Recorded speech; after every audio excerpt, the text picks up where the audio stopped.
Hello, I'm Isaac Hayes III, founder and CEO of Fanbase, and I'm here with a very important message. We are at a turning point in the Black community where we must have equity in the apps we use that scale to billions of dollars. But this time, we own the infrastructure, we own the culture, and we shape the future. And Fanbase is the future. Fanbase combines the free functionality of Instagram, TikTok, and YouTube into an all-in-one platform built for the evolution of social media and monetization. With over 1.4 million users, that's real proof that we are shifting the conversation of tech ownership and equity for creators. So right now, I want you to go to startengine.com/fanbase and invest today. The minimum to invest is $399. That gets you 60 shares of stock in Fanbase at $665 a share. This marks a turning point in Black ownership of social media. If we don't take this opportunity to own social media right now, we will always be customers to our own creations. And that can't go on. So once again, go to startengine.com/fanbase and invest today. We must own the platforms where our voices live, our stories matter, and where our culture drives the world. Thank you. Folks, Black Star Network is here. Hold no punches. I'm real revolutionary right now. Support this man, Black Media. He makes sure that our stories are told. Thank you for being the voice of Black America, Roland. Stay Black. I love y'all. All momentum we have now, we have to keep this going. The video looks phenomenal. See, this difference between Black Star Network and Black-owned media and something like CNN. You can't be Black-owned media and be scared. It's time to be smart. Bring your eyeballs home. You dig?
Today's Thursday, October 2nd, 2025, coming up on Roland Martin Unfiltered, streaming live on the Black Star Network. Man, in Virginia, talking about a freaky deaky lieutenant governor on the Republican side. Democrats are calling for the Republican lieutenant governor nominee, John Reed, to resign, pull out of the race after he was tied to a Tumblr blog that reposted Nazi-themed pornography and violent sexual content.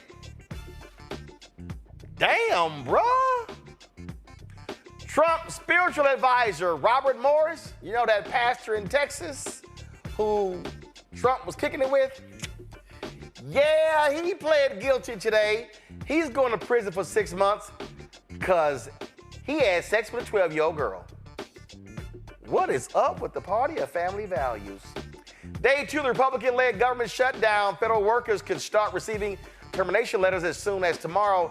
Damn, can we fire Trump? An organization is suing MAGA folks over the threat of mass federal layoffs. Federal troops have now been deployed to Democrat-led cities, including Memphis. You've got ICE folks in Chicago. We'll hear from 2 reporters at a black-owned news outlet in Chicago covering the militarization on the ground. Since the announcement of Bad Bunny headlining the 2026 Super Bowl, there are reports that ICE will have a huge presence at the game. Like, whatever. Plus, there's a new program being piloted in cities with proven strategies that have already cut shootings by up to 70%. We'll talk to leaders behind the initiative. Man, there's lots we got to talk about. So, it's time to bring the funk. I'm Roland Martin Unfiltered on the Black Star Network. Let's go. He's got it. Whatever the biz, he's on it. Whatever it is, he's got the scoop, the fact, the find. And when it breaks, he's right on time and it's rolling. Best believe he's knowing. Putting it down from sports to news to politics. With entertainment just for kicks, he's rolling. It's on go, roll, roll, y'all. It's Roland Martin.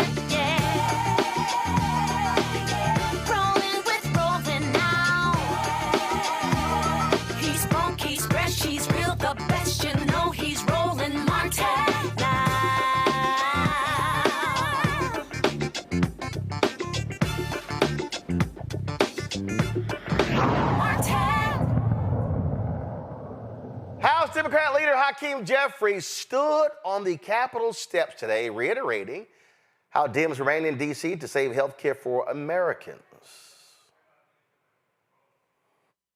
This is day 2 of Donald Trump's shutdown, but it's day 256 of the chaos that the Trump presidency has unleashed on the American people. Republicans have shut the government down because they don't want to provide health care to working class Americans. House Democrats continue to be here on duty. House Republicans are on vacation. We are ready, we are willing, we are able to sit down with anyone, anytime, any place, including the president and the vice president, to try to find a path forward, to reopen the government, enact a spending agreement that actually meets the needs of the American people, while at the same time addressing the Republican health care crisis. Unfortunately, Republicans have shown zero interest in even having a conversation. After the White House meeting, on Monday, we've seen behavior by the president that is unserious and unhinged. And Leader Schumer and myself haven't gotten a single phone call, as it relates to a follow-up conversation. We're ready to have that conversation, but we need credible partners on the other side of the aisle. And Donald Trump and Republicans have made clear they wanted to shut down the government. They want to inflict pain on the American people. They continue to engage in their retribution efforts, and they have zero interest, zero, in providing high quality, affordable, and accessible care to everyday Americans. Well, Trump, of course, said the shutdown will result in mass federal layoffs. He's really been waiting for this. In response, the American Federation of Government Employees and the American Federation of State Count and Municipal Employees, AFSCME, they filed a lawsuit challenging the Trump administration's threats. The suit claims that the Office of Management and Budget violated the law by threatening mass terminations. Katie Fang is senior advisor with the Democracy Defenders Fund. She also is with the Persist Network. Okay, Nola, calm down. No, y'all know Gumbo Queen. Y'all know Gumbo Queen. Nola Haynes is also on the Persist Network. So she sends me one more damn text message like, oh my God, it's so great that Katie's gonna be on the show tonight. Oh my God, oh my God. Okay, all right, so let's get right to it. So first and foremost, Katie, these nitwits literally tried to order federal employees to change their signature line to say, oh, we're not at work because the Democrats are the cause for this. Well, that was whack. And what's going on is that's a whole other Hatch Act violation moment. That's also a violation of other federal statutes to basically just have partisan hackery and forcing all of these federal agencies to. These are the out of office emails, Roland. These are the replies that you get if you email a government employee right now during the shutdown, and they're blaming the Democrats, which just goes to show how desperate the Republicans are. But the Hatch Act violations totally different than what we're seeing now. We just saw Donald Trump post today on Truth Social that this is the Project 2025 blueprint being met. This idea that if you have an agency, a program, a federal program that is no longer funded, and that is because of Congress not being able to continue appropriations and funding.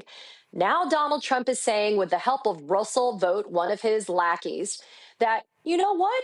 If it doesn't meet with one of my priorities, I can kick it. I can get rid of it. And so it's not only just federal employees that are either working without getting paid or have been furloughed without money until we get the shutdown over.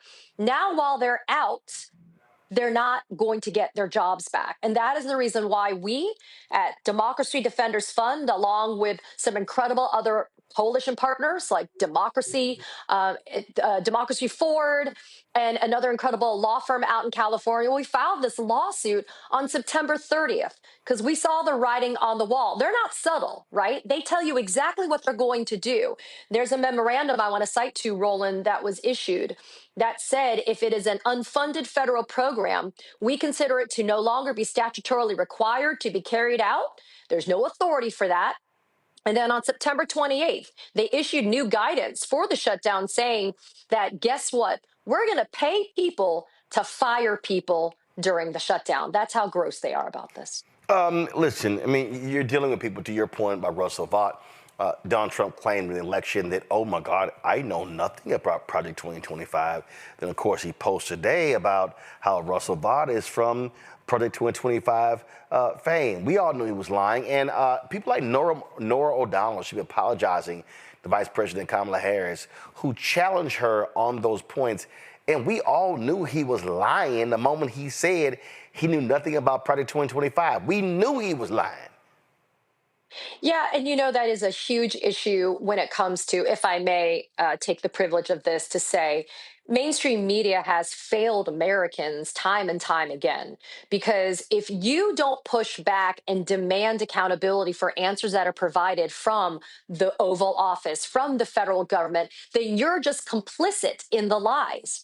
And if you are in mainstream media, because remember, they're really the only people that are continuing to get access to this administration. They're not giving people like me and you access, right, to be able to challenge them, cross-examine them, get to the answers. There should be coordination position then in mainstream media and legacy media to make sure that if a question is posed to Trump, that convicted felon has to answer the damn question. And it should be follow up upon follow up. Say, my colleague Roland Martin just asked you this question, President Trump, and you didn't answer it. Yep. But because you don't have the accountability, you just let the lies filter to the American people. And right now, when you have federal agencies who landing pages on the internet blame Democrats, alleging that we're trying to give free health care to, quote, illegal immigrants, and you're not checking that at the door, then you are complicit in the lies. And what we're dealing with people, they don't care about federal workers. They're threatening these firings. They're claiming that, oh, we're just going to sweep folks out. And Eric Erickson is like, oh, great. We can sweep out these Democrat bureaucrats and we can bring in vetted MAGA people. Yeah, and we saw how well that worked at the beginning of 2025, did we not? Remember, Doge was supposed to root out, quote, fraud, waste, and abuse. And that ended up in the crapper. So when it comes to this specifically, this lawsuit is going to force them not only to have to disclose communications, correspondence, planning, and plotting, but it also says, look, you have to follow the law. Because remember, one of the last places we're able to hold people and hold truth to account and power to account is in court. We're getting some successful rulings in court. And when we filed this lawsuit, the idea was to make sure that we said you don't have the federal statute, you don't have the federal authority, you don't have anything that allows you to wholesale do a reduction in force, a RIF, during a government shutdown. Remember, this is an emergency shutdown that was based on a lapsing of appropriations and funding. This is congressional action or inaction based upon how you look at it. This is not a planned organizational change, which is what a reduction in force happens within, right? The framework of a RIF is usually it's a planned organizational change. In this instance, the money has run out, but Trump and Vogt and all these other people in the Trump administration are trying to use the shutdown as cover to do illegal firings of federal employees. And these are people, Roland, that are keeping the wheels going, right? They're keeping the wheels on the train. They're making sure that things get done. And these are the people that we need to protect the most at this time. And let's be clear. What these people are doing, and the Supreme Court is letting them, they're just deciding, New York City, New York State, we're not going to send you $18 billion in transit funding because we believe that your DEI plans are unconstitutional. Hey, Atlanta, you're not going to get $37 million because you got DEI programs. Oh, all you blue states, you can forget the $8 billion because you get the Green New Deal scam when the Green New Deal was never passed because it deals with infrastructure and climate change. They're operating as if they can do whatever they want, and this is where the courts have to have the guts to say, no, you can't. You're not a king. And we've been seeing the lower courts, from the trial courts, district courts to the appellate courts. They're the ones that have been carrying the burden of making sure that the rule of law is still respected. It is SCOTUS and the uber conservative majority on SCOTUS that is creating the challenges that we are seeing right now when it comes to, for example, foreign aid that was already appropriated and earmarked by Congress. SCOTUS is allowing the president of the United States to now say, I'm going to freeze that funding in the meanwhile. And what happens? All of that soft power that the United States can exercise globally, it ends up dissipating, and we end up being more of a laughingstock on the global stage. But what's important to remember here is if we don't continue to believe in the rule of law, then we have no laws. The body politic is dysfunctional right now. That's part of the reason why Senate Democrats have said, you know what, we're going to hold the line and we're not going to continue to feed the beast. We have to remember, while this is going on, though, if these, quote, programs are not meeting with the priorities of the administration, what the heck is that? It's intentionally vague. It's illegally vague, but you just reeled it off, didn't you? If it touches DEI, if it's deemed to be, quote, woke, then clearly they're going to say it doesn't meet with the priorities of the administration. And so they're going to kick those programs. And these are going to be so many people that are impacted. But here's the funny thing, right? Rural America, when it comes to Trump's big bullshit bill, Rural America in Republican jurisdictions and Republican states, they're going to feel it just as hard, if not harder, than some of these blue states. Because a lot of these blue states have been taking care of their residents, right? And so it's not just the government shutdown, it's a double whammy at the hands of the Republicans. It's the big bullshit bill and now the government shutdown. Well, to me, it's just beyond laughable to watch this reaction, and then they act like they can't do anything. But I thought you control all levels of the government. That's right. I call it a political power trifecta. They control the White House, the Senate, and the House. So, why would Senate Democrats fund their own irrelevancy if, one, Congress is not going to get the respect that it deserves as a co-equal branch of government, and two, if the Republicans have such a spectacular agenda that is so amazing, then of course you would see people signing on. You would see popularity of our president be out of, skyrocketing right now. But it's not. He has some of the lowest approval ratings that exist, and we know that Republicans right now are going to have to face their constituents who are going to be demanding answers as to, one, y'all are getting paid right now. Members of Congress are getting paid right now. That's why people like Senator Andy Kim saying, I'll take $1 and take my salary and I'll give it back to the government so people can have money right now. We need to also dig in deep, and we need to make sure that we are there for our community members, for people that are impacted by this shutdown. We saw in the last shutdown, I just spoke to former Senator Doug Jones from the state of Alabama, Roland. He said in the last shutdown, he saw federal employees standing in lines at food banks. We need to make sure that we steel ourselves and we stand in solidarity and we help take care of people that are impacted by this shutdown. So I discussed this yesterday, and I think it still has to be the case. So with this lawsuit, how are y'all going to make regular, ordinary people the face of this? Because I think the issue that I have is this, and Bishop William Barber and I talk all the time. He's always saying you gotta have impacted people. You can't have Democratic politicians, you can't have lawyers, you can't have strategists. You need to have people, families. People need to see real people who are impacted by this, not politicos. What is your plan to do that moving forward after filing this lawsuit? Well, let's speak bluntly, right? There's the court of law. There's the court of public opinion. We can ring true in a court of law, but if you don't feel the reason behind what we're doing in that court of law, and if you don't understand what we're up to in the court of public opinion, then I have failed in what I am tasked to do, Roland.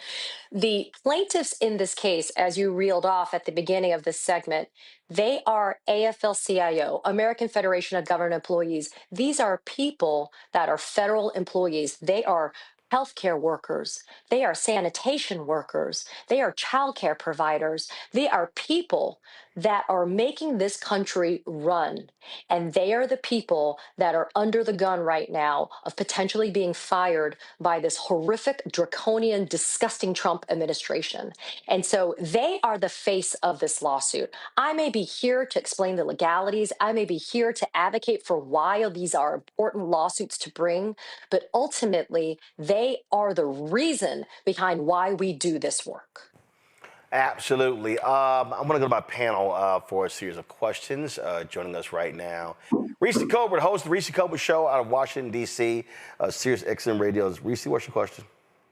Oh, I didn't know we was doing questions. Hi, Katie. Yeah, you doing questions because I said we doing questions. I thought I was here to commentate, but that's okay. I got a question for Katie. Okay, Katie. So, you know, I'm wondering, how has, and this isn't about the lawsuit, but you and Nola are obviously both on the Persist Network. What's your read on how the Democrats on the Hill have been activating all facets of alternative media, including the mainstream media and social media? Because I've seen their social media presence, but I still feel like they haven't left, they're not in a no stone left unturned kind of mode. And they're starting to get outgunned in this, messaging war with their Hatch Acts violations. So I'm just curious about your level of engagement or your read on that. Yeah, look, I can't speak in generalizations, right? I'm going to be very blunt. I think that there has been an incredible lionization of members of Congress that's not fair, meaning I don't really think that they should have celebrity status the way that some of them have. There's a handful of them that have realized that independent media is really the frontier to be. Why? Because we have a huge reach and impact. Some of them have figured out that digital and social media, that those are the places they need to be waging a war when it comes to public opinion.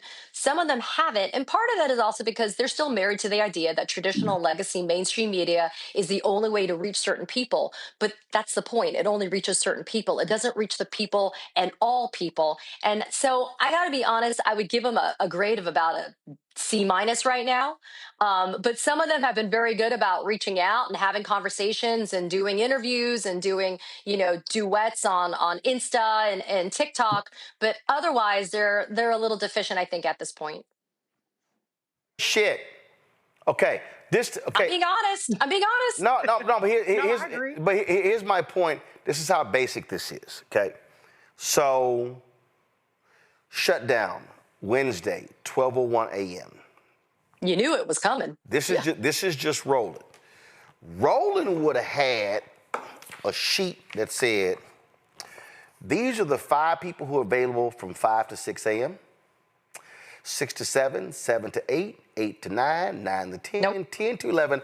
I would have said, media folk, this is who we've got available from 5 a.m. all the way to midnight. And then the next day, same thing. Oh, how about this here? And you know what? That's fine. Wednesday, we had Democratic leader Hakeem Jeffries on the show. Not a problem? Good. Today's Thursday. Who did the Democrats offer up to come on our show tonight?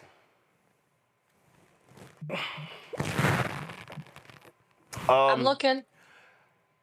Nobody. That's the point, right? Okay. You knew this was happening, right? That's kind of dumb. That's kind of dumb. To me, what's your strategy every single day? How are you driving home your point every single day? Oh, by the way, we sent an email. Let me just double check to see before I go to Zachary. Let me just double check and see if there's a response that came in. No, I personally sent an email on yesterday asking for Senator Chuck Schumer to come on this show. When was the last time Senator Chuck Schumer came on Roland Martin Unfiltered? October 29th, 2020. Shut up, really? October 29th, 2020. Now, we've asked every year since 2020. Now, last I checked, I don't know of any other daily news show that targets African Americans other than this one. I don't know. I would think that you might, okay, sure they have the little off the record pen and pad. Nah, come on the show. But see, again, this is what's stupid to me. So I just don't understand what the hell they're doing. And it ain't like I haven't texted them, but they should be, for independent shows, flooding the zone, offering up countless people to have as guests, Katie. It's kind of basic to me. You don't have to have a background and comms to be able to know that that's what it is. It's called flood the zone. It's the only way to combat the ecosystem that's been built effectively over years. We are behind the 8 ball when it comes to communications, messaging, when it comes to the Democrats. I'll give you a really quick anecdotal example. There's a guy that went to trial in federal court here in Florida for allegedly attempting to assassinate Donald Trump on the golf course at Mar-a-Lago, right over there. And did you know that Fox News sent 16 people to cover that trial every single day? Why? Because it fits the narrative of what they're trying to promote and peddle, right? Did you know that there was very little coverage from other stations, networks, etc.? Look, I don't want to amplify anything that deals with the convicted felon, But here's the thing. When it comes to something like this, that directly impacts all Americans, regardless of political affiliation, then you have to get ahead of what you know is going to be coming down the pipeline. It was no secret they were going to be accusing Democrats falsely of giving free health care to illegal immigrants. They are using immigration as the boogeyman to be able to justify federalizing cities, going in, bringing in the National Guard, bringing in the military, continuing a campaign of intimidation and fear. This lawsuit combats that same concept. Let me cow you into submission. Let me make you scared into thinking that if you don't follow the party line, you're going to get your ass fired. That is completely consistent and on brand with who they are. Here's the thing that's absurd about it. They are so unoriginal. There is nothing original about what they do and how they roll it out. The only impressive thing, Roland, is, and I will admit it, they've done it a lot faster, a lot more efficiently, and a lot more powerfully in a shorter window of time than I anticipated from them. Otherwise, we all knew that this was going to happen. Zachary? Agree 129%. Katie, it's great to have the chance to dialogue with you, and great to see my friends, Dr. Nola and Reese, who I know is having a birthday soon, the prettiest Libra in the world, the gifts of Venus. Always beauty to her children. My question is really, when we look at this shutdown, we look at what's happening, what do you think will be the harshest, most immediate effects on American families? WIC. The nutritional supplements that are provided to women, infants, nursing formula, that's gone in less than a week. That's nearly 7 million people that are impacted when WIC is gone. That, I think, is going to be the harshest thing that we're going to feel in America in the most immediate of senses. Why? Because remember I talked about that double whammy? A lot of that big bullshit bill impact is not going to be felt in a huge way. American farmers are seeing it a little bit. That's a little bit more tariff related.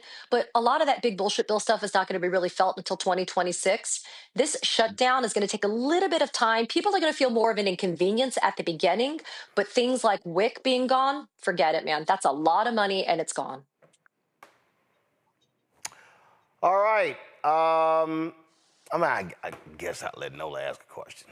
I guess I'll let her ask a question.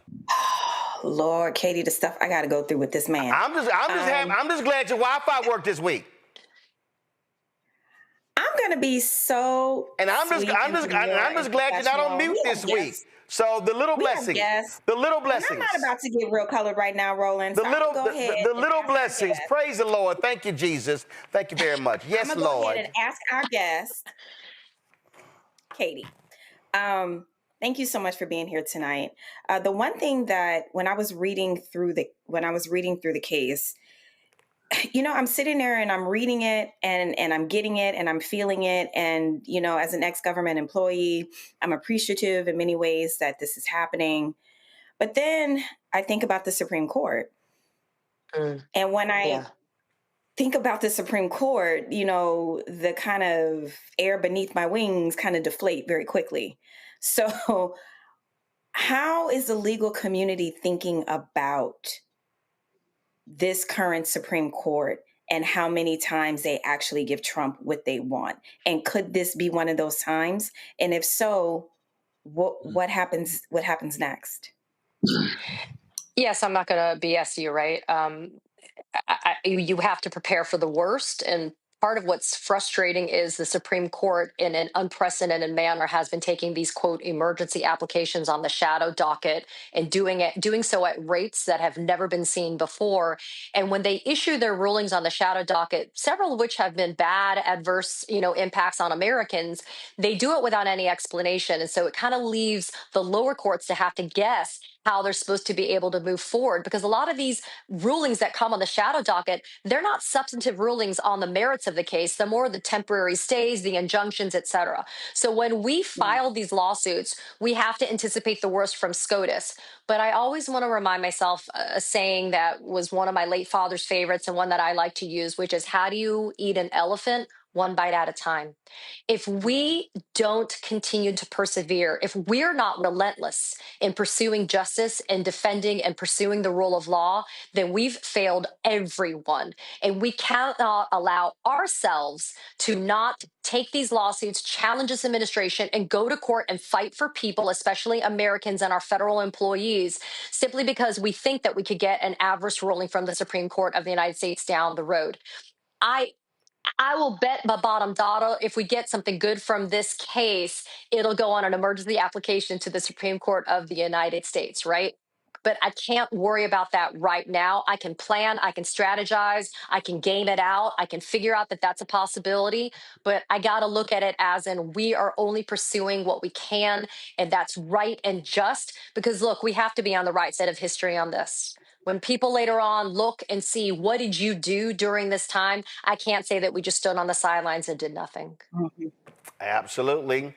All right, Katie Fang, I appreciate you joining us. Tell folks where they can check out your show. Oh, that's so kind of you. So I am on YouTube at Katie Fang News. I also do this great segment called Wait a Damn Minute on the Persist Network, where Dr. Nola Haynes also has her program. Yeah, you ain't got to mention her. You ain't got to mention her. Oh, I will always pitch her. Are you kidding me? Look at Nola. And I'm on at Katie Fang. That's PHANG on all social media. But I appreciate the privilege of y'all's time, and to all of the people that are tuning in. It really is an honor to be able to spend some time with you guys tonight. All right. Glad to have you here. Appreciate it. Thanks a lot. Bye, y'all. Folks, going to sit here and go to a break. We come back. More on Roland Martin Unfiltered on the Black Star Network, including one of Trump's spiritual advisors. His punk ass is going to prison because, yeah, he sexually assaulted a 12-year-old girl. And he claimed he loved Jesus. Really? Back in a moment. In my book, The Power to Persist, I share 8 simple yet powerful habits, a blueprint for transforming obstacles into opportunities and pressure into purpose. Just as they fueled my rise from the south side of Chicago to a national stage. And on the Power to Persist podcast, I bring that blueprint to life.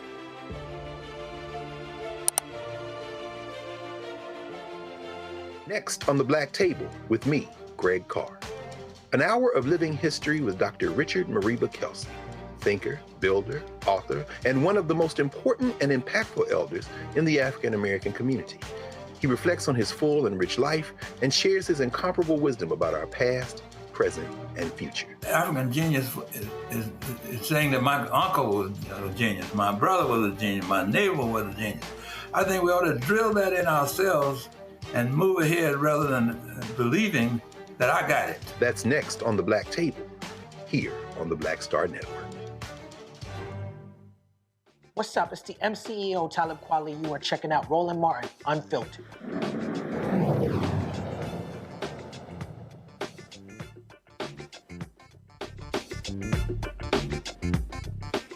All right, now it's time for the freaky ass portion of the show.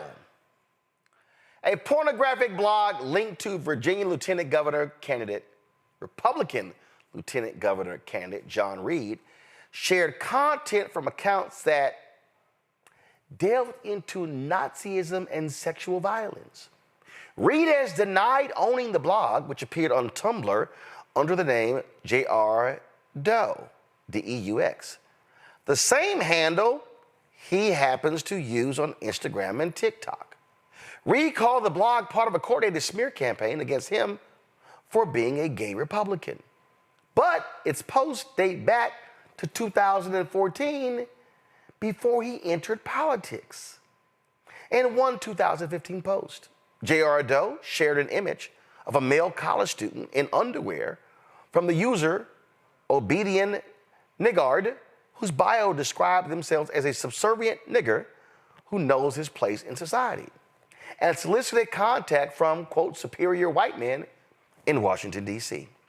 That account has also posted images of men with white supremacist tattoos, including a close-up of a chest inked with a swastika and caption, Fucking nice WP Inc. M88. WP stands for white power. M88 is neo-Nazi code for Heil Hitler. Well, Democrats are obviously hitting him, saying that he should step aside in the race. They also are demanding that Virginia Governor Glenn Youngkin address this issue as well. And so we'll see if they, of course, they're going to abide by what Virginia Democrats are demanding. But yeah, so this was done by the American Journal. They did an investigation linking him to this account. But see, this ain't just it. Let's go to Wisconsin. Did y'all hear what happened in Wisconsin? So in Wisconsin, the candidate running for governor drops out. You may say, okay, well, you know, people drop out for different reasons. Well, things got a little funky in Wisconsin because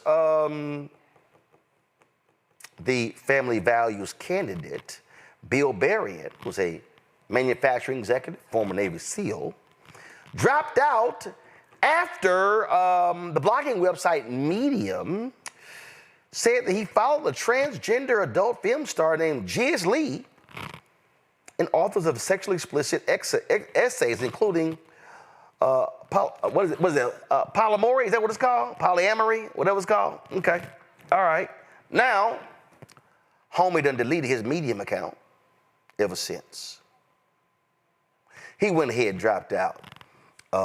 Quote, looking towards what is in the best interest of the party, voters, donors, and my family, I've decided to end my campaign. Okay. Berrien told the Associated Press that the media focused on, quote, stupid articles I read years ago and had painted a salacious and sensational picture that was clearly targeted to force me out of this governor's race. It was a major attack piece. He goes, and for what? Reading? Nothing illegal, nothing unethical, and nothing immoral, Reese, just reading. Wouldn't you want your political and business leaders and all of society, frankly, to be widely read and thoughtful and aware of different perspectives and ideas? Say, dog, really? You really gonna try that one? I want to be well read. Is that what we doing? Is that really what we doing? So since we are in the freaky ass part of the show, let's now go to Texas, where mega church pastor Donald Trump spiritual advisor Robert Morris, homie done pled guilty to sexually abusing a child. According to NBC, under a plea agreement, Morris was given a 10-year sentence, but he's only going to serve 6 months in an Oklahoma jail. That's right. Look at this here. Look at the photo of Morris in handcuffs. Bet that ain't the first time he been in cuffs. So the article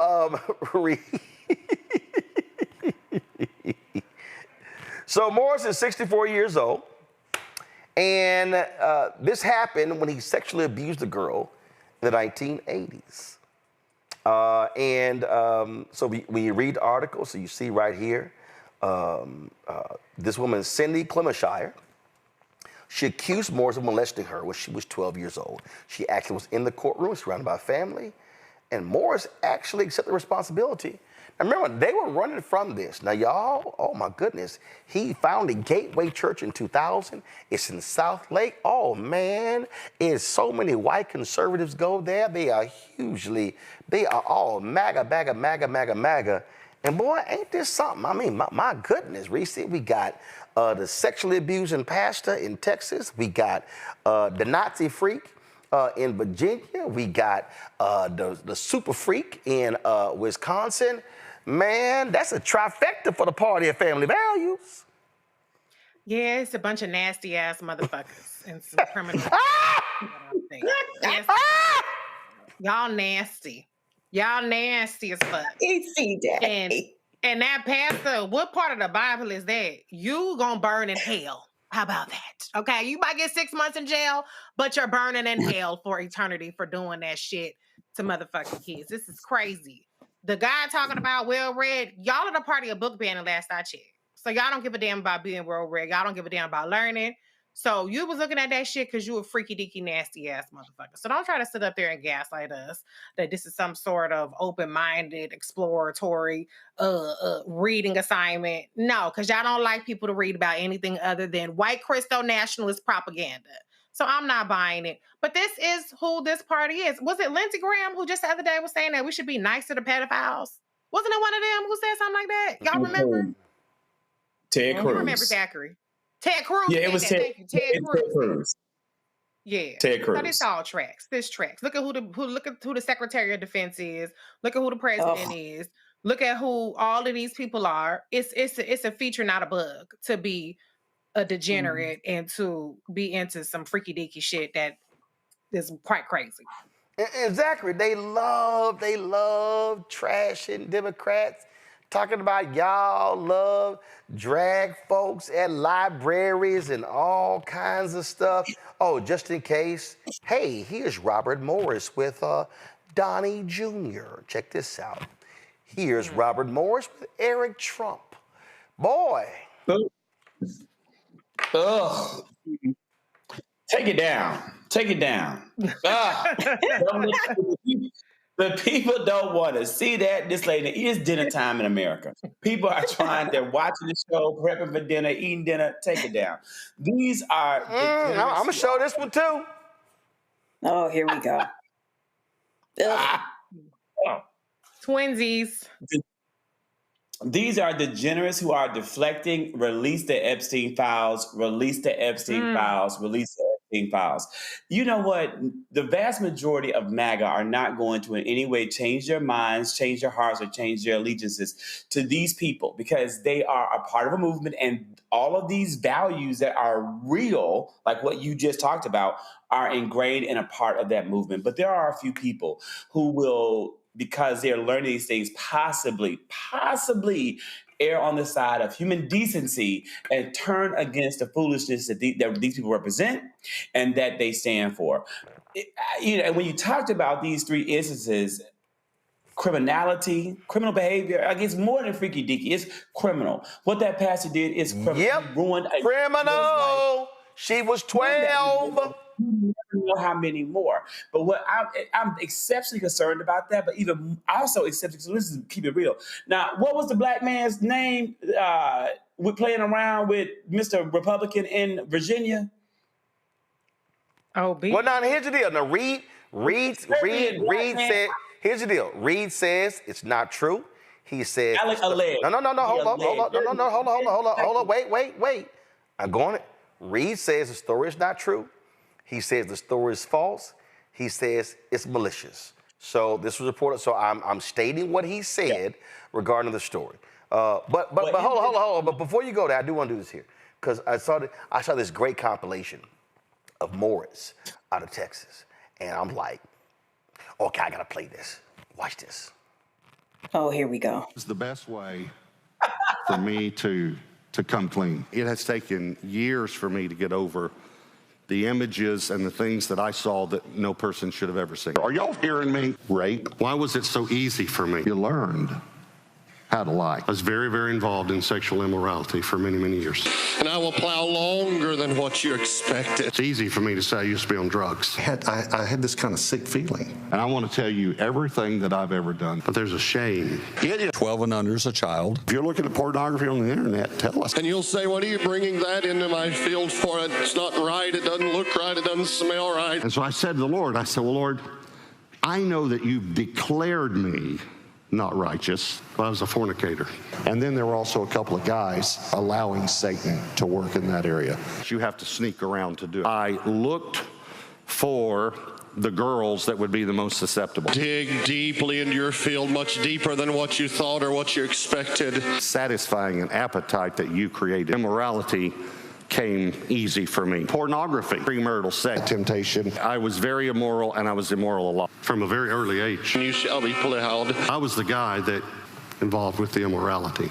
Could meet a girl and be immoral the same night. You and I know the truth. You and I know I really am guilty. They understood that that was wrong for a man to force himself on a woman. Great people. Great people with a great reputation, I have to say that. Great reputation. Cut, Zachary. That was cold-blooded. Shady Grove, Shady Grove, Shady Grove. Listen, that you just, and then I kept looking at his hair. Thank you, Jesus, for blackness. Thank you, Jesus, for blackness. Thank you, Jesus, for blackness. And that's why I'm concerned, when there was the alleged black man and the alleged whatever that other guy did, the Republic. I'm so sick of certain groups infecting our community with their degeneracy. That's what I wanted to say. Keep that shit out of our community. Stop embracing it. Stop embracing these people and their perversions. So I want to put that piece in, Roland. Well, I mean, again, they love Nola saying all sorts of things. And so, I mean, we might as well just share a little bit more video of Robert Morris and Trump sharing a stage in 2020. The team has been incredible in hosting us. And I'd now like to ask Pastor Morris and Bishop Jackson to lead us in prayer. Well, Robert Morris just resigned from his church following allegations that he sexually abused a child. In a statement to an evangelical news site, Morris said he was involved in an inappropriate... Now here's the crazy thing. Now, what he said with Nola was he was involved in an inappropriate... That's with a young lady. He never really explained. He called it inappropriate sexual behavior with a young lady. So when that happened, people were like, okay, was she 18? Was she 20? And she was 12, he was 21. This is one of the problems that I have with a lot of churches is it excuses a lot of bad behavior, especially from leaders. And that really is a tension that I have. I have my own baggage. I have my own trauma growing up Catholic, going to a school where a priest was actively molesting my friends. That happened.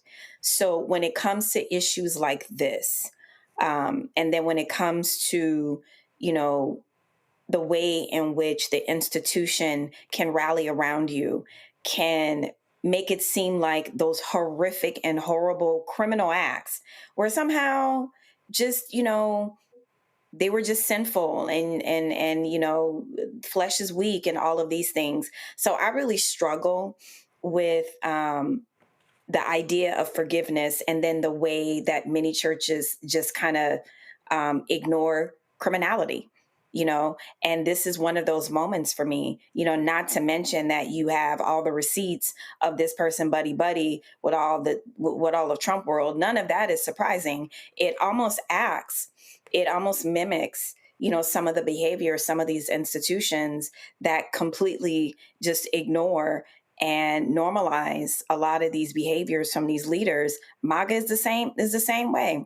When Hillary Clinton called them deplorables back in the day, off with her head sort of thing. But this keeps bearing out. It keeps showing up time after time after time. And at some point, that accountability piece, a lot of Christians have to look inward and ask themselves, what is the difference between criminality and forgiveness of someone who, had bad judgment or was going through a tough time? In my mind, those things are they're two different issues.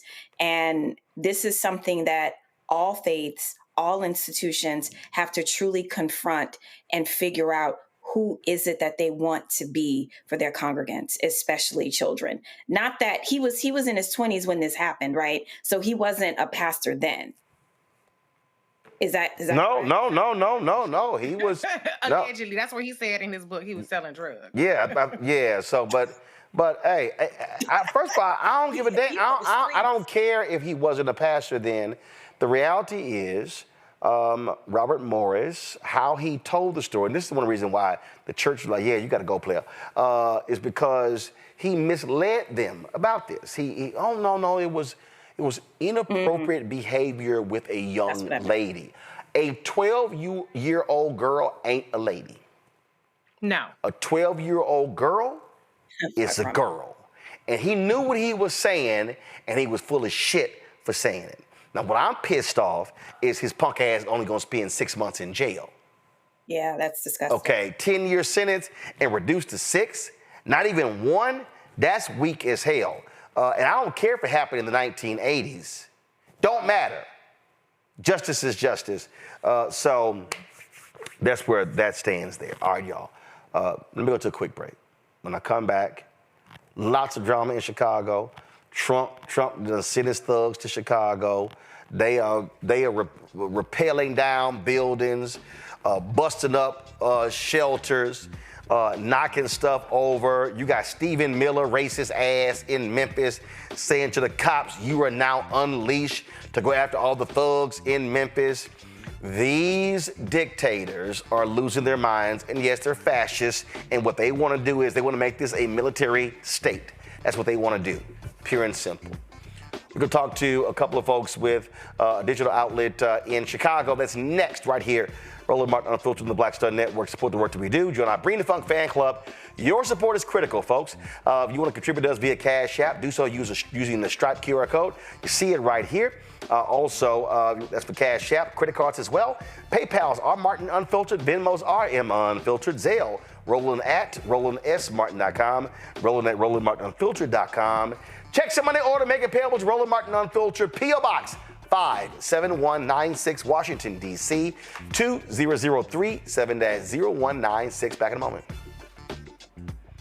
They said the quiet part out loud. Black votes are a threat, so they erased them. After the Supreme Court gutted the Voting Rights Act in 2013, Republican legislatures moved fast. New voter ID laws, polling place shutdowns, purges of black voters from the rolls. Trump's Justice Department didn't stop it, they joined in. In 2018, his DOJ backed Ohio's voter purge system, a scheme that disproportionately erased black voters. Their goal, erase black votes and political power. Yeah, that happened. These are the kinds of stories that we cover every day on Roland Martin Unfiltered. Subscribe on YouTube and download the Black Star Network app. Support fact-based independent journalism that centers African Americans and the issues that matter to our community.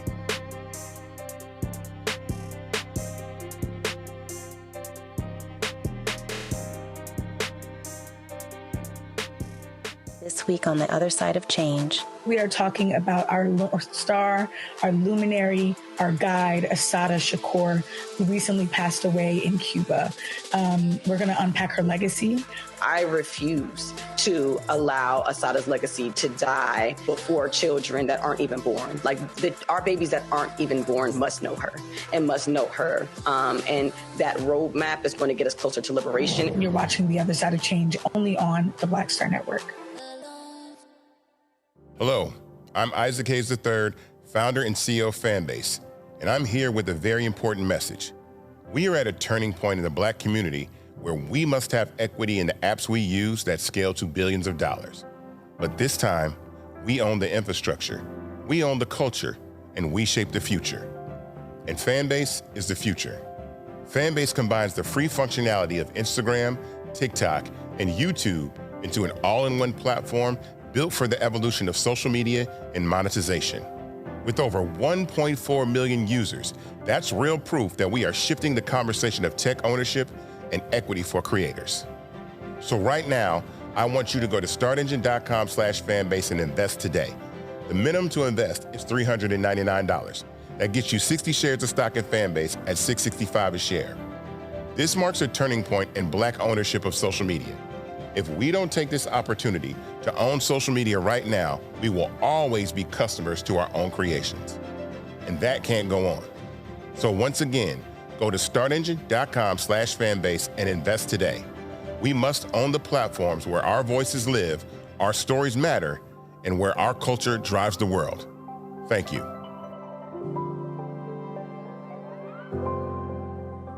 This is Eric Dickerson, and you're watching Roland Martin Unfiltered.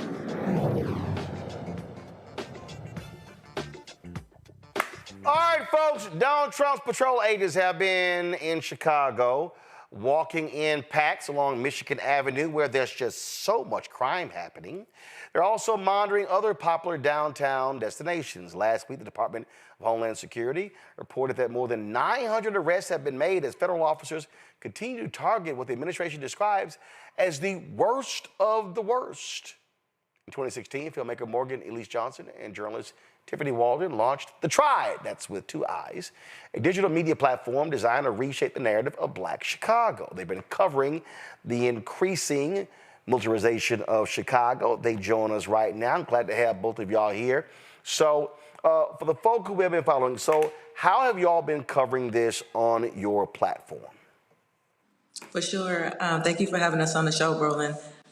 Since Trump announced in August that he was interested in sending troops here to increasing the immigration enforcement here in Chicago, we just hit the ground running, and we've been covering every single day a lot of the ICE activity that's been happening here in Chicago. And it started out, in the surrounding Chicagoland area in the suburbs, and now, it's in the city. And just this past week, it started to reach Black Chicago neighborhoods of South Shore, of Bronzeville, and just yesterday on the west side of Chicago where we're located, a man was put in a chokehold by a federal agent, a Black man, in fact, was put in a chokehold by a federal agent here on the west side.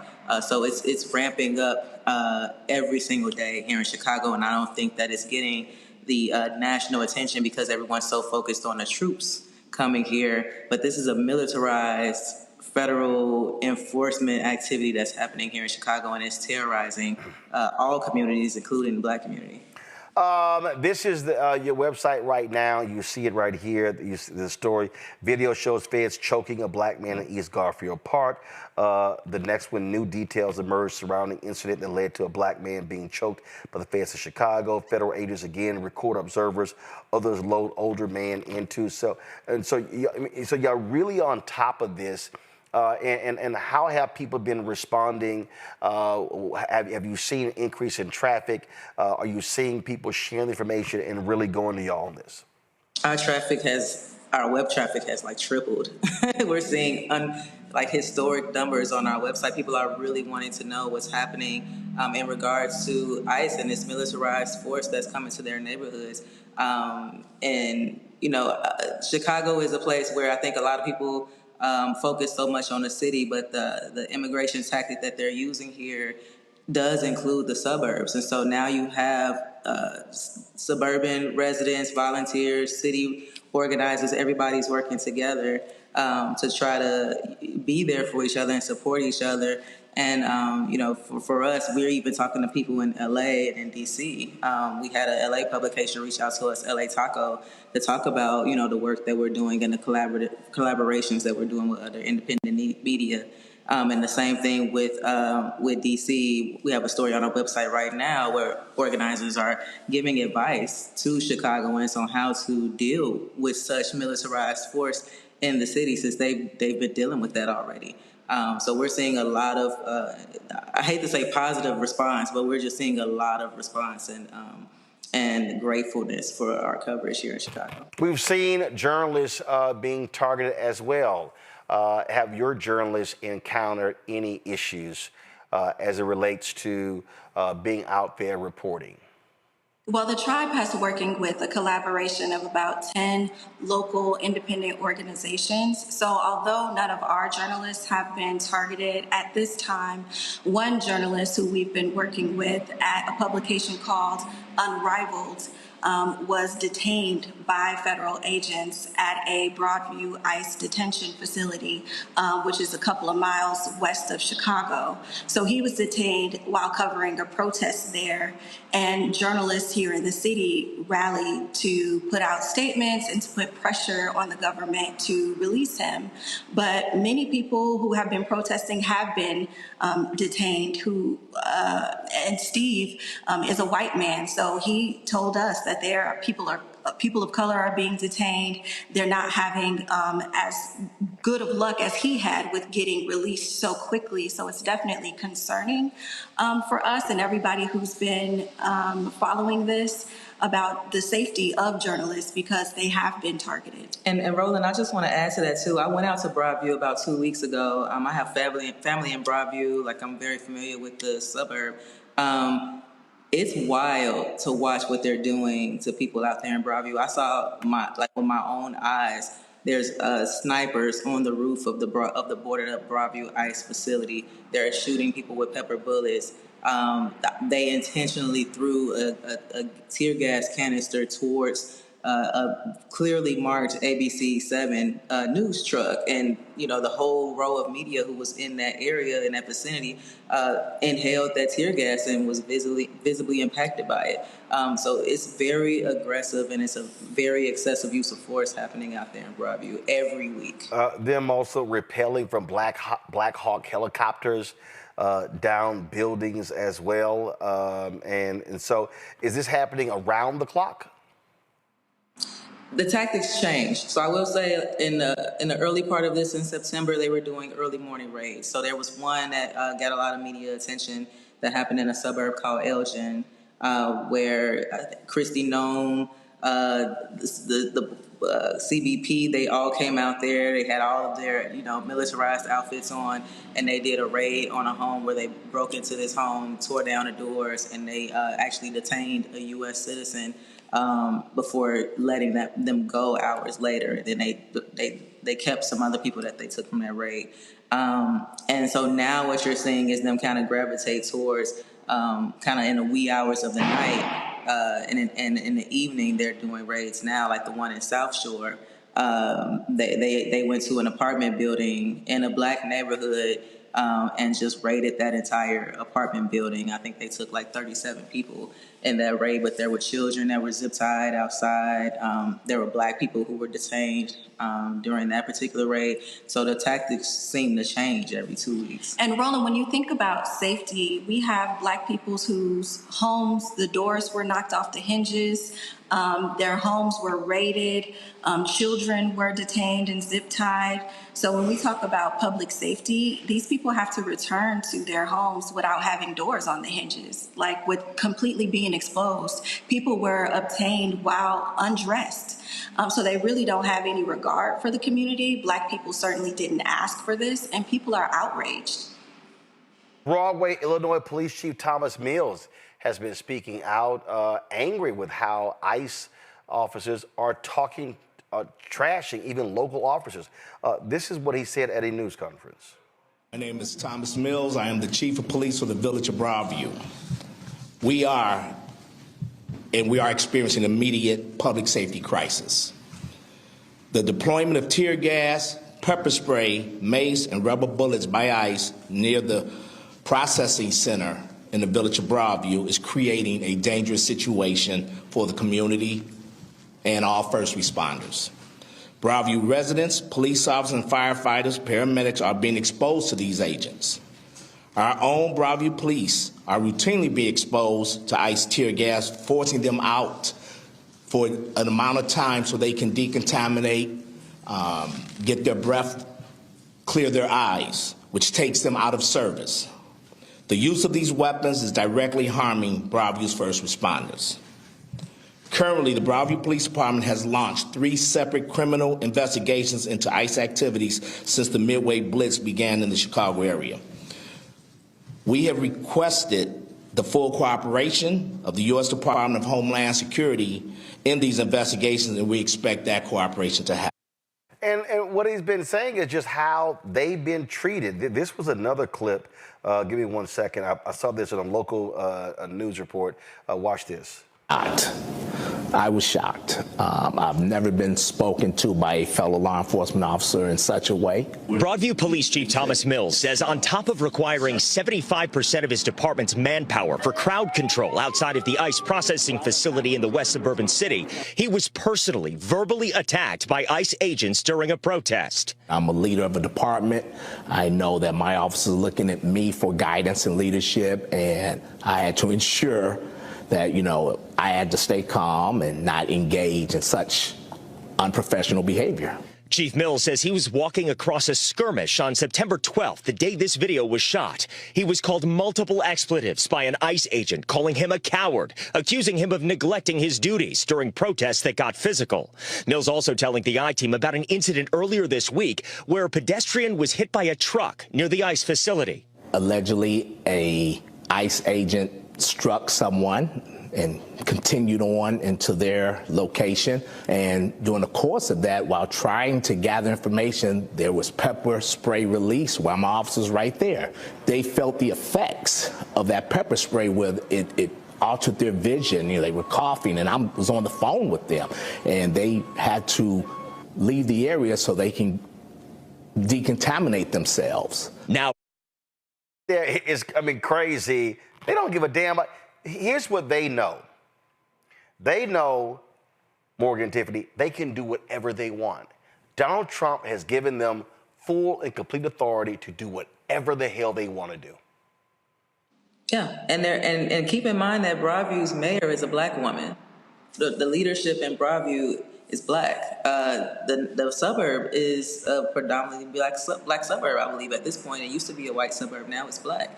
So that just further shows the level and extent of the attacks that this Trump administration is willing to put on black leadership and particularly black mayors across this country. And Roland, unchecked power is always an issue. It always can lead to abuse. So these federal agents are under the directive of the Trump administration. So they're following orders based on what the Trump administration is requiring or encouraging them to do. And we know that the leadership out of the White House is incredibly racist and doesn't really have any regard for the law.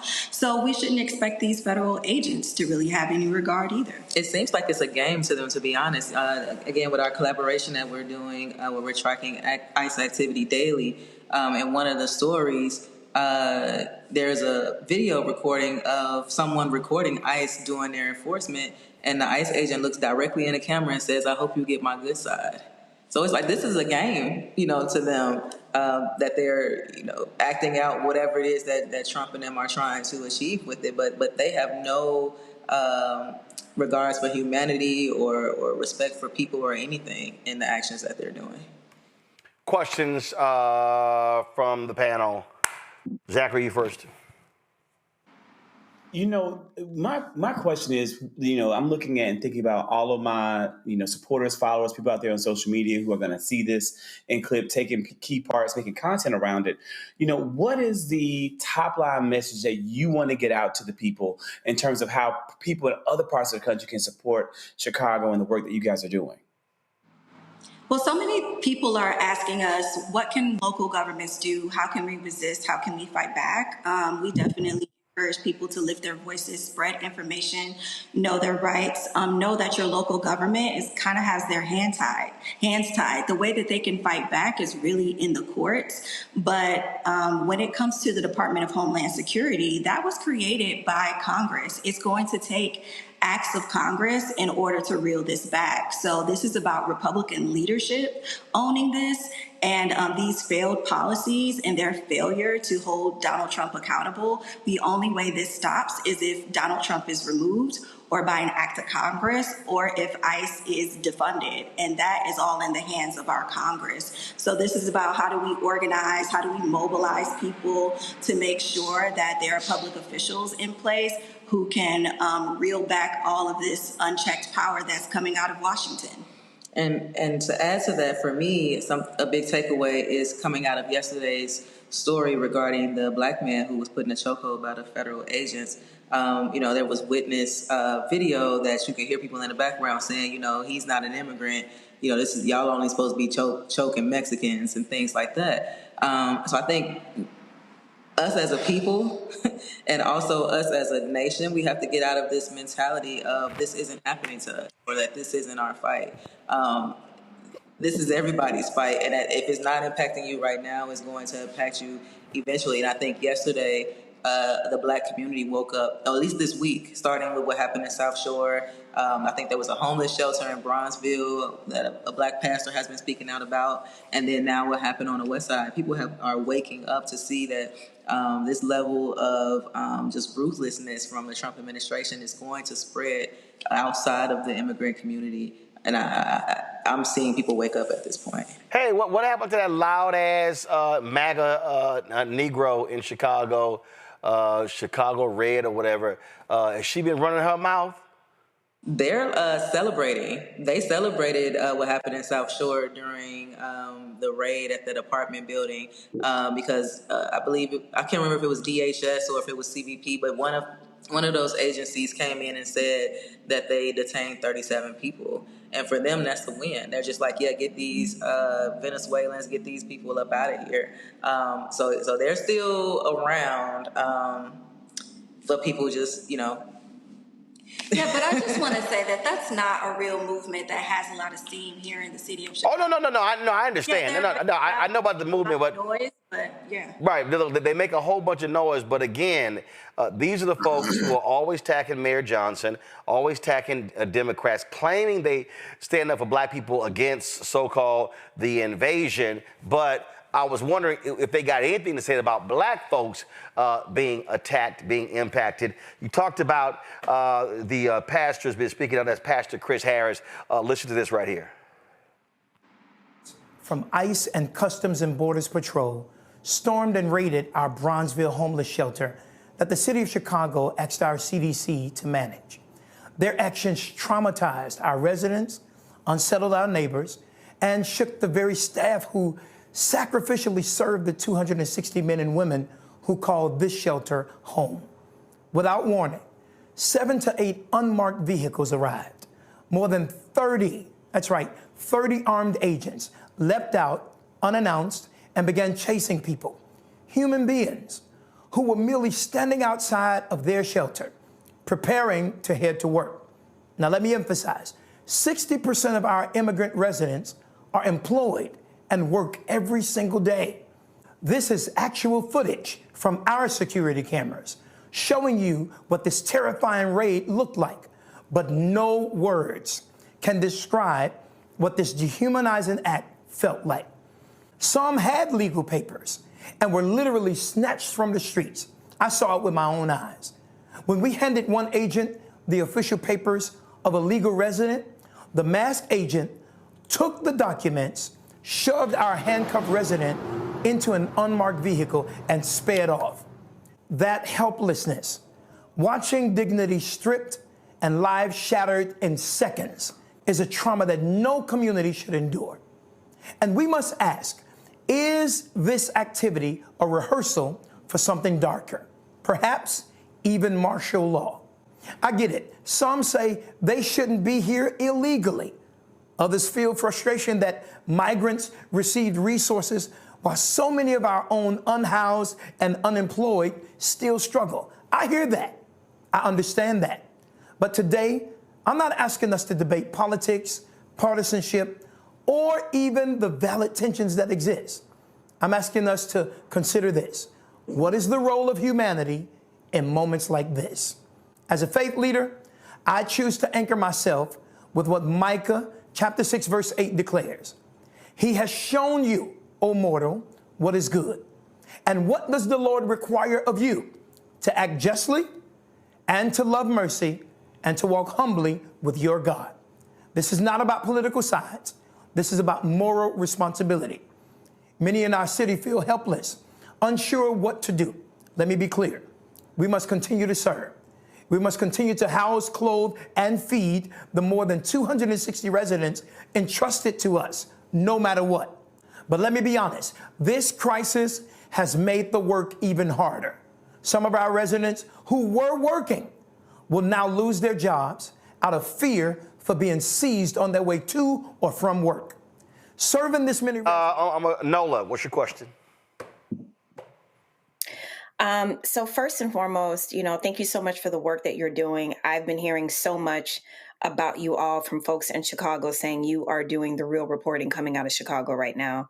My question is, this work can't be easy. How can people support you all, support the work that you're doing? How can people help support financially or just by getting the word out? Because it's going to take your voices to tell the people the truth. And a lot of people are listening to you all right now. So how can the people support?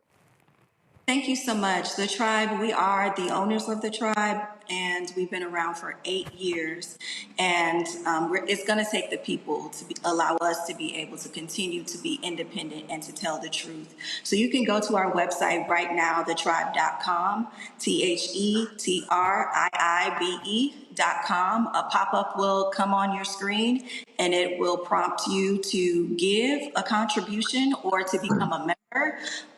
We would love for you all to join our newsletter, make a monthly contribution so that this work can be ongoing. Reese. Thank you for the work that you're doing. I'm curious what you've reported in terms of the aftermath of these raids. We know that these agents are coming in, guns blazing, maybe not shooting people in the literal sense, but knocking down doors, destroying property. Can you talk a little bit for people out there who aren't aware of what happens next and what people are left with once these agents leave? They're trying to rebuild their homes. In South Shore, for example, that apartment building, it's in a community, a predominantly Black community, where a lot of people are living, in apartments that have questionable ownership. We've been covering some of those apartments out there where they are living, they're owned by slumlords, and the conditions of the apartments themselves already were in bad shape. So now on top of, already having that tenant fight of trying to have equitable housing, they now have to rebuild after ISIS just plowed through their living spaces and just left it in complete shambles. People's doors are off the hinges. People who had become friends with some of the Venezuelans who lived in that building, like now their neighbors are gone. The kids are gone or are uprooted. So yeah, people are just trying to figure out how to put the pieces back together. And there's a lot of organizations in Chicago, rapid response organizations, and different activists on the ground who are speaking with residents and trying to help them rebuild after this. All right, folks, if you want to support the tribe, pull up my iPad, please. If you go to TheTriibe.com, you see they have their reshaped newsletter. You can do monthly or annual. You can do 10, 20, 50, or even custom amounts. So you got that right there. So please check that out and to support. Again, this is right here. If you go to their main page, you'll see their stories right there as well. You can get their alerts. Pull up their social media stuff. Do y'all have it? Y'all do a graphic of their social media stuff? All right, we should have a graphic of their social media stuff. Hold on, let me go to it. All right, let's see here. So you can follow them on Instagram. Let's see here. You can follow them. Well, we'll pull it up. But again, they're on Facebook, Twitter. I don't call it X. Instagram, YouTube, as well as TikTok. So check them out. And I expect to be seeing this shirt in my mailbox next week so I can wear it. It's on the way. I promise you it's in the mail. So I can wear it on the on the show and so represent. So great work. So please, y'all, go to the tribe, TheTriibe.com. Morgan, Tiffany, thanks a lot. Thank you for your Thank you, support, Roland. Roland. Appreciate it. Thank you very much, y'all. Going to a break. We'll be right back. Support Black-owned media, y'all, on the local level, the national level. We'll be right back. In my book, The Power to Persist, I share 8 simple yet powerful habits, a blueprint for transforming obstacles into opportunities and pressure into purpose. Just as they fueled my rise from the south side of Chicago to a national stage. And on the Power to Persist podcast, I bring that blueprint to life.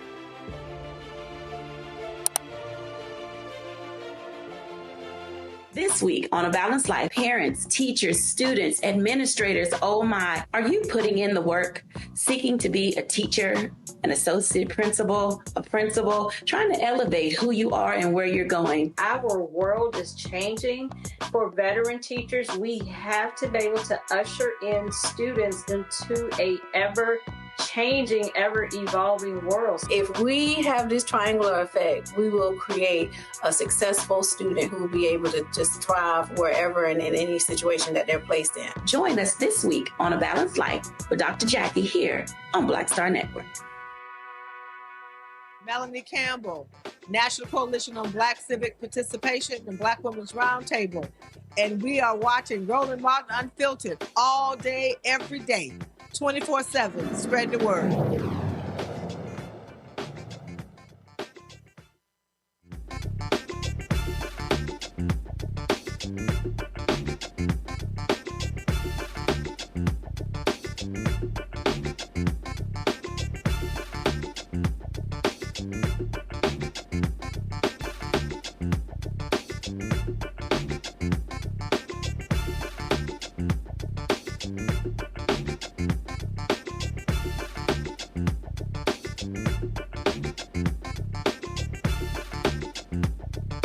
Oh, y'all, Bad Bunny Super Bowl spotlight is already turning political after the NFL announced he'll be headlining the 2026 halftime show.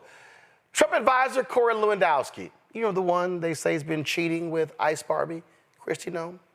He claimed Ice will have a major presence at the game, saying, quote, "There is nowhere safe for people here illegally, not even the Super Bowl." Lewandowski blasted the NFL for picking an artist he claims, quote, hates America, fueling fresh backlash from maggots. The Trump administration is targeting Latino fans with aggressive immigration enforcement.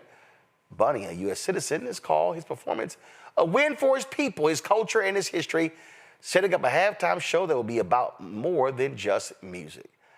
First of all, let's just be real clear here, Dola. It ain't like you're going to have a whole bunch of people who are undocumented workers at the Super Bowl unless they working for a bunch of them corporate sponsors. Facts. Mm-hmm. I mean, they're just going to take people just because they're brown. I mean, that's what's literally going to happen. You know, when you work events like that, there is a level of security. You know, people have to be vetted when people are hired. It's not the situation where I'm rolling up to Home Depot on Sunset Boulevard or Hollywood Boulevard looking for somebody to help me, you know, hang up a portrait. You know, so these are people who are vetted to work in that space. So these people are going to pull up, they're going to cause chaos, and they're just going to take people is what's going to happen. And we've seen that they don't care about optics. They don't care about optics because mainstream media probably wouldn't show that anyway. So it's definitely going to be down to independent media, independent voices, influencers who are there or around. Like, it's going to have to be like an alternative media ecosystem to be able to capture what's about to happen at this event, because Fox News won't show it. But these people are going to show up and cause chaos. Reese, ain't nobody scared old punk ass Corey Lewandowski. First of all, Corey Lewandowski, Puerto Ricans are U.S. citizens, bitch. I don't know why you didn't learn that. Yeah, like where they gonna get deported? To Arkansas? Come on. Lord Jesus. No, somewhere in Africa. Soybeans. And last I checked, I mean, I could have sworn that Donald Trump did better with Puerto Ricans. in this past election in New York and New Jersey. So why they got beef for Puerto Rico? That don't make any sense. They're just racist. That's what it boils down to. But I think that Bad Bunny gonna kill it. And if it triggers MAGA, that's even better. A win is a win for me. Yeah, I just think, oh my God, Zachary, I can't believe how stupid these people are. Yeah, we're gonna be there. We're gonna be there. So you Puerto Ricans show up, we're gonna take y'all home. They're definitely not going to take them home because they're home. This is showing their ignorance. Honestly, they really don't know that Puerto Ricans are Americans. These MAGA people don't know that. And I think we did have an increase in Puerto Rican voters in some states, but in Puerto Rico itself, absolutely not. The Puerto Rican people in Puerto Rico voted overwhelmingly for VP. Listen, this is a huge milestone for the Super Bowl and for the people and for the culture, period. Bad Bunny has stood up on the right side of history time and time again, stood up in support of the right trends in our culture time and time again. And I'm super excited. This man has surpassed 100 million album sales worldwide. He is one of the top selling artists, not of the year, not of the decade, but of all fucking time. And he is the greatest and most acclaimed Latin artist in history. He is the winner of 3 Grammy Awards, 12 Latin Grammy Awards, 8 Billboard Music Awards, and multiple other honors, including being named Billboard's Artist of the Year. However, I do not think he has a BET Award, and I don't think neither does BIA, according to Cardi B. With all of that said, this is huge for the culture, huge for the people, and I cannot wait to see Benito Ocasio on the stage. This is one Super Bowl I'm looking forward to. Well, and Nola. Fuck MAGA. You don't deserve to watch it. If you don't want to watch it, don't watch it. You miss out. Well, you know, Nola, I saw that old grossly unqualified, ragged-ass NASCAR driver, Danica Patrick. She tweeted, y'all gonna mind paying her ignorant ass. Oh, fun. No songs in English should not be allowed at one of America's highest rated television events of the year, not just for sports. Okay, let's see here. Okay, you're stupid. Okay, let's be real clear. Hey, Danica, Henry, go ahead and just get right here. Right here. Right here. Right here. Okay, Danica, the Super Bowl is a football game. The Super Bowl is not a halftime with the football as a sideshow. Just letting you know, it's a football game. That's what it is. A game of football. The operative word is game, where we are going to watch somebody, not the Cowboys, win. Now, you are familiar, Dana, with not winning because your ass didn't win nothing in NASCAR. You ain't win nothing. You ain't, your flat ass didn't win nothing. Nothing at all. So for you to sit here and go, the game is not just for sports. Yes, it is, because it's a game. That's how ignorant these folks are, Nola. I mean, these folk are just, they literally are losing their ever-loving mind. See, they all running around. Why can't we have Jason Aldean? I love this one here. Now they tweeting, I think Turning Point USA should have an alternative halftime show. We should have Creed. Creed? They should do that. No, I'm trying to figure, hold up. They gonna have Apollo Creed? What Creed they gonna have? Ain't nobody watching that bullshit. Guess what? I posted on social. I said, please do your own halftime show and burn that money. Please. Yep. Burn as much money as you can on y'all sitting here having a hoedown because y'all are mad with Bad Bunny. No, look on here. You know what's so hilarious about this time? I'm going to tap into my Dr. Greg Carr tonight. The racism is really racisming, like right now. Like these are some wild times, and you know the way that they are trying to like make it seem, you know, cozy and Americana. Oh, I'm just expressing an opinion. No, you are being blatantly racist, hon. You are being these times are so interesting that we are living in, because it's okay for her to get up there and say something like, oh, great, no English. Just completely just taking a jab at so many people in this country. And again, we need to point out, geography class, where is Puerto Rico, folks? It is not in Latin America. I know they think that, right? But it really isn't. And you know, I'm giggling right now because yes, I agree. Y'all want to go ahead and y'all want to produce that show, and then at the end we come back and we show receipts, just like when Jimmy Kimmel was kicked off, and then they were like, oh, you know, whatever, bye, Jimmy. And then the people spoke up and Jimmy's receipts came out the night when he came back. So let's go ahead. Y'all go ahead and book Creed. Let's see what Bad Bunny up against Creed with those two shows look like. Go ahead and do it. I will actually watch. But here's the one that cracks me up. I'm just confused, y'all. Do white folks still eat tacos? Yeah, they still eat them. Yeah. Well, they love tacos to this day. Do white folks still drink tequila? Tear it down. That's their favorite drink of choice. They think they made it. They drink it so much. I want to yeah. So, I mean, did white folks bypass fajitas? Never. So I'm just trying to understand. I love all these people who talk about white culture. What y'all got? Meatloaf? They don't even know. Potato salad with raisins? Roland, I have meatloaf upstairs. I'm going to tear up at 8 o'clock. Your ass got meatloaf? He said 8 o'clock, Roland. Just low key. You heard that, right? 8 o'clock. Your ass got some meatloaf? What you got? You got some white neighbors? No, I got it from the soul food spot around the corner. Oh, you have seasoned meatloaf. It's very He's seasoned. saying they can't even claim the meatloaf because black people do meatloaf. That's what you're trying to say. Listen, you just can't put a big old piece of meat in the oven and think this is gonna magically just taste good. I mean, No. We don't need you talking about cooking. Stop.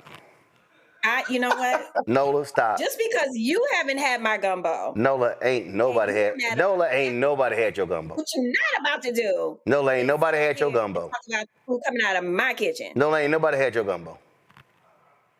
You haven't had my gumbo. Ain't nobody had your gumbo. You haven't had my gumbo. Ain't nobody had your etouffee. Nothing better else to do tonight.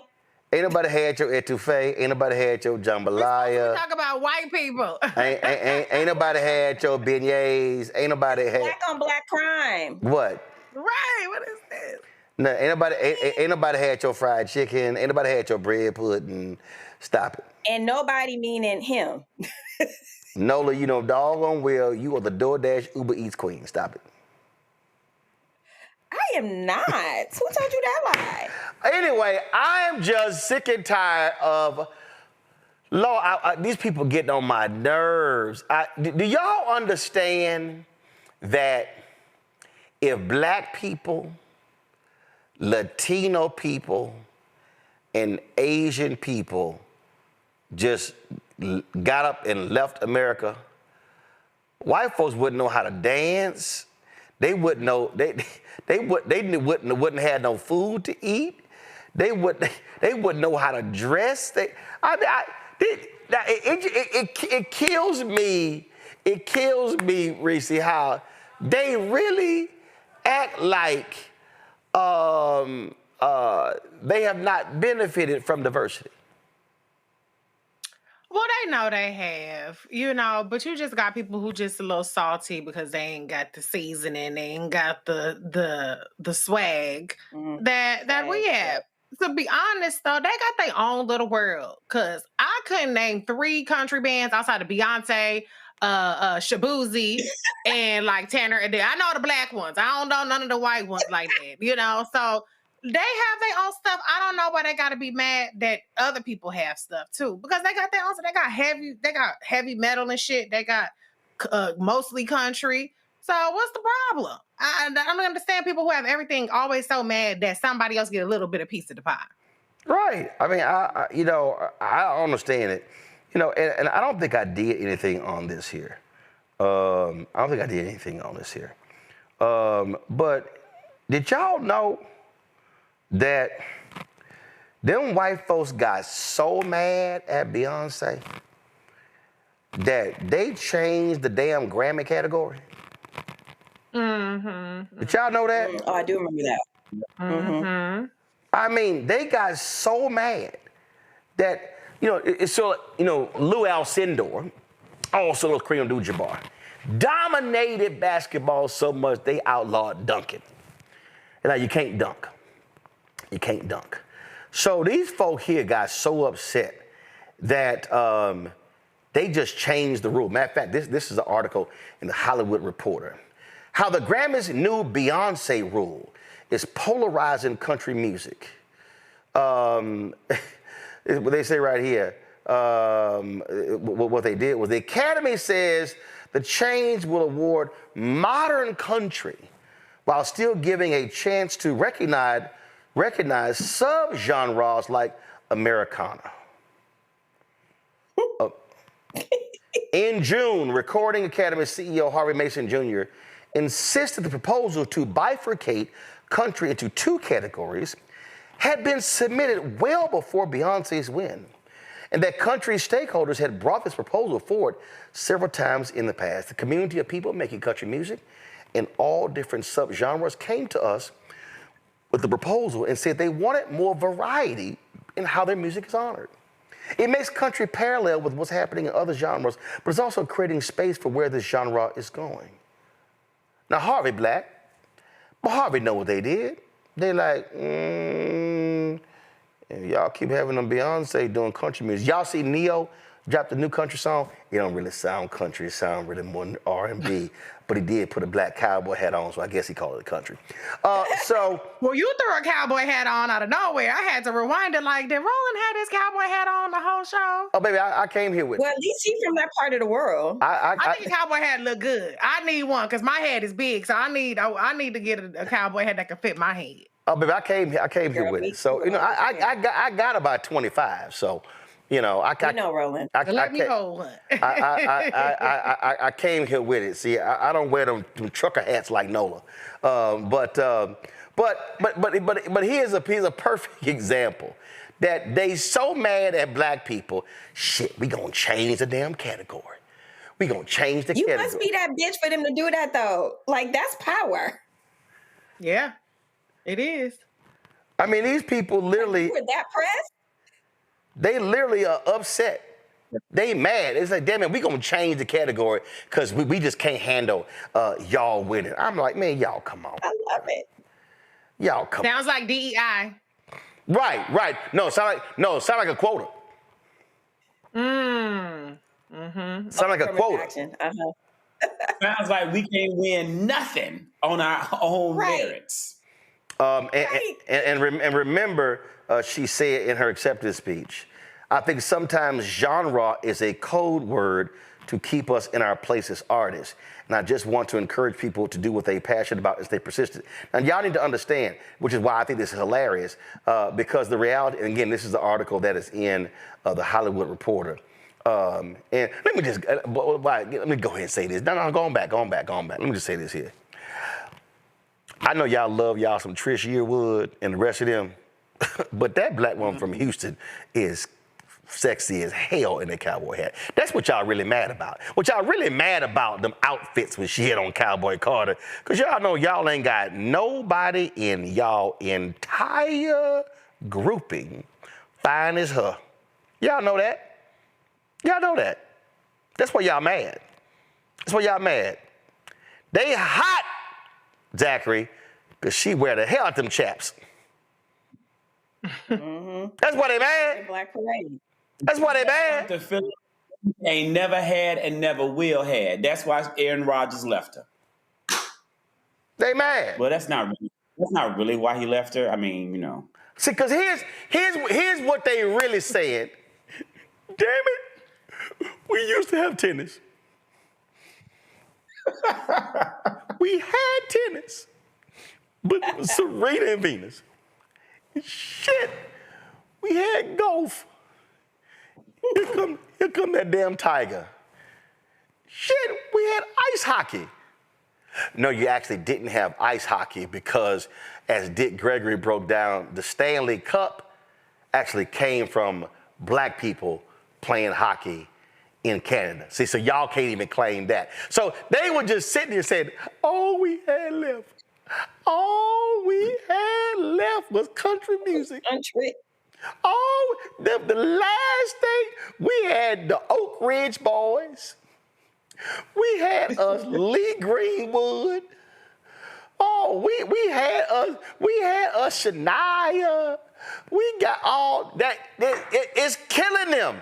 They like, do the blacks have to come everywhere? That's really why they mad. They like, can we have a white safe space? Please. And the answer, Nola, is no. No. No.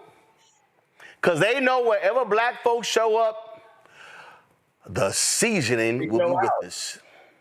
I mean, well, first of all, trying to have sports just all to yourself, I feel like the initial plan is flawed. I'm just going to go ahead and say that.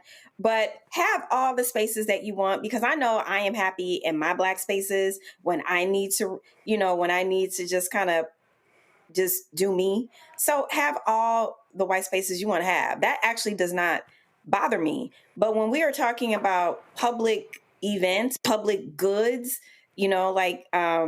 sports is a really good public good. It makes people feel good. It's camaraderie. It's business in the community. There are a lot of, net positives. You can't own that. You can't just exclude others because you think you own sports. Look, we'll let y'all have poker. Have what? Poker? Polka, Polka. Polka. As in dots. Polka music. Polka music. And in fact, do y'all realize that? Have it all day long. No. Do y'all realize that polka music is the only genre I do not have on my. Why are you saying genre like a cuss word? Because that's what it is. Genre. No, but by nature, I'm gonna hip y'all to something, and hopefully Nola don't know the hell that I'm talking about, but she really bougie. So if y'all really want to understand how we do this thing different, okay, so I want y'all to show you something. So let me tell you how black people do this thing different. So this is literally polka music. Go on, turn it up. Looking when you hear Jolly Joe's on his way, hooray for Jolly Joe. He's welcome everywhere, rain or snow, he sings and doesn't care. Hey, so, okay, y'all, that's polka music. So, Zachary, what the hell? So, just so y'all know, so polka music, they got the accordion, and they got all of that. You see, they got the drums, and they got all of that. But, black people, we a little different, y'all. We are a wee bit different.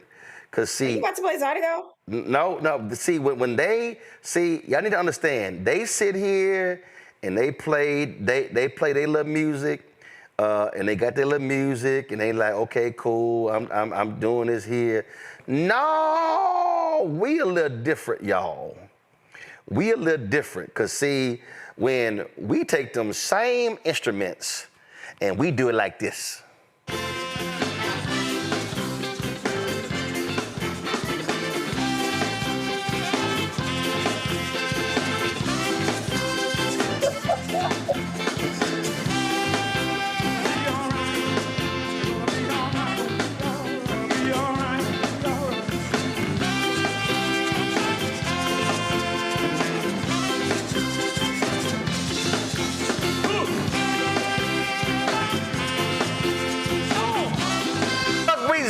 the late buckwheat zydeco right there. So we gonna take the same instruments so y'all can have polka.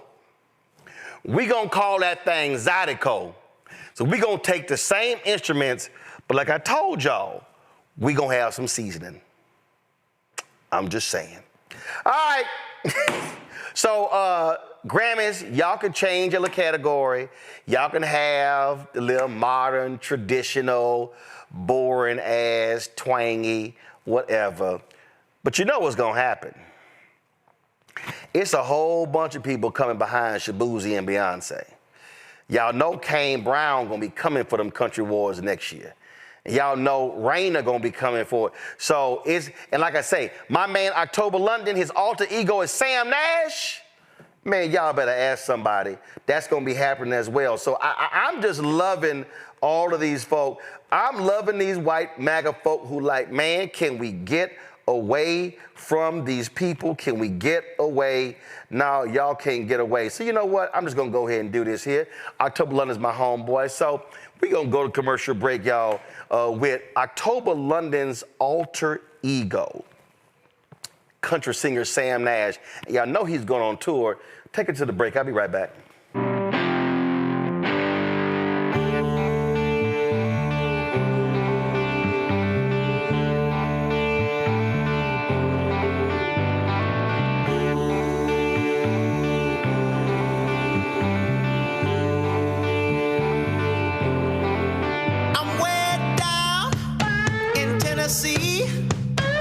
Where the whiskey tastes the best and all the girls look good in jeans. I'm way down in Tennessee. That's my home away from home, built off love and family. I know love and I've met hate. I've been a sinner, I've been no saint. Been up and down, I've witnessed fate. I've had my troubles, have no complaints. Who I am is who I be. I'm only one man, as you can see. And if I strive to be only me, I'll make them proud in Tennessee. Go and get down, pour you some liquor.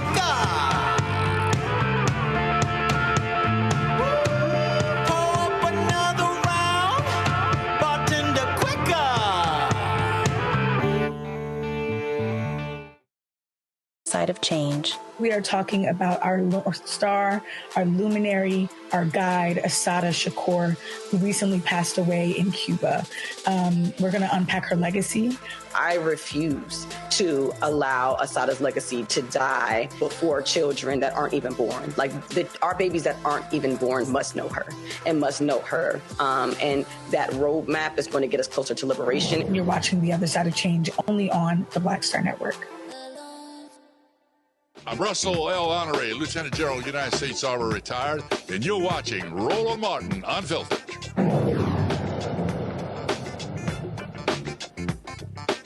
All right, folks, Akila Sherrills, broker of the 1992 Gang LA Peace Treaty and his community-based public safety collective have partnered with the Alliance for Safety and Justice to launch Scaling Safety, a $63 million community violence intervention initiative. It's the largest private investment in resident-led public safety in U.S. history. The program will pilot in Austin, Cleveland, Jackson, Mississippi, Miami, and Tucson, building on proven strategies that have reduced shootings by as much as 70% in places like Oakland and Newark. He joins us right now. I'm glad to have you on the show. So how did this all come together? Well, you know, I've been working with Lenora Anderson and the Alliance for Safety and Justice for over a decade. And, you know, lifting up the work that we had been doing in Newark, New Jersey for the past 8 years. In 2014, you know, I got a call from Mayor Baraka. He's been a good friend of mine for about 20 years. And he asked me to help him to build out his community-based public safety initiative. And, you know, Newark was on the top 10 most violent city list for almost 50 consecutive years, family. And, you know, through Mayor Baraka's genius and my support, you know, we put together the Newark Community Street Team. First 2 years, we had double-digit reductions in homicides. In 2014, when we started, it was 103 homicides in the city. Last year, we had 37. As a result of this work, I was tapped, you know, by the White House to run the White House Community Violence Intervention Collaborative. 16 cities, 52 community-based organizations that do community violence intervention as a public health approach to reducing violence and crime. And it was phenomenal. We was able to pass the Bipartisan Safer Communities Act, through the Biden administration. The Biden administration turbocharged the work, put $250 million in this work. We were able to fund agencies all across the country, contributing to a 30% decline across the country. And so Lenore and I partnered, and we applied for this fund called Audacious. It's the largest social impact fund in the world. We were one, our 10 of 14,000 applications. It was brutal, family, going through the 18-month process. But we raised $63 million to invest in these, 5 key communities across the country, with Newark being our North Star, with the goal of continuing to build infrastructure for our community-based partners, reducing violence by 50%, tripling organizations, fiscal and organizational capacity, doubling access to resources. This is our North Star, and making that investment permanent in cities. There's very few cities across the country, with the exception of Newark and Los Angeles, that has a line item budget for community-based public safety, right? We got law enforcement, policing, fire department, EMS. There should be a line item, permanent line item, for community-based public safety that doesn't change when elected officials change. And so this is the work that we're now doing in these cities to make sure that our folks are safe. Black folks have never felt safe in this country, and this initiative essentially puts the power in the hands of the people. You can't have public safety without the public. And so this is, our initiative to make sure that our neighborhoods are safe, and that we reduce violence and we sustain that reduction through our collective work. So you telling me that this stuff can happen without the National Guard? Absolutely. We've been reducing violence for 30 years. It's evidence-based, it's anecdotal, it's community-supported. The thing is that they just rarely ever recognize it, because it's us that's leading the work, as you know. And so the National Guard, just like law enforcement, they're an important part of the ecosystem, but law enforcement enforce laws. They're not a peacekeeping force in our respective communities. And safety is not just the absence of violence and crime. It's also the presence of well-being and the infrastructure to support victims and survivors in their respective healing journey. Questions from my panel. Zachary, you first. So, it's really great to see this, and it's a great way of kind of ending the night, some really good news. I want to know, when you look at how can we possibly scale this up to more cities, what would be the first thing that someone would want to do to get this out in more places, or to imitate or kind of recreate this? In terms of, scaling, and this is the work that we're doing with scaling safety. It's about creating a replicable model, right?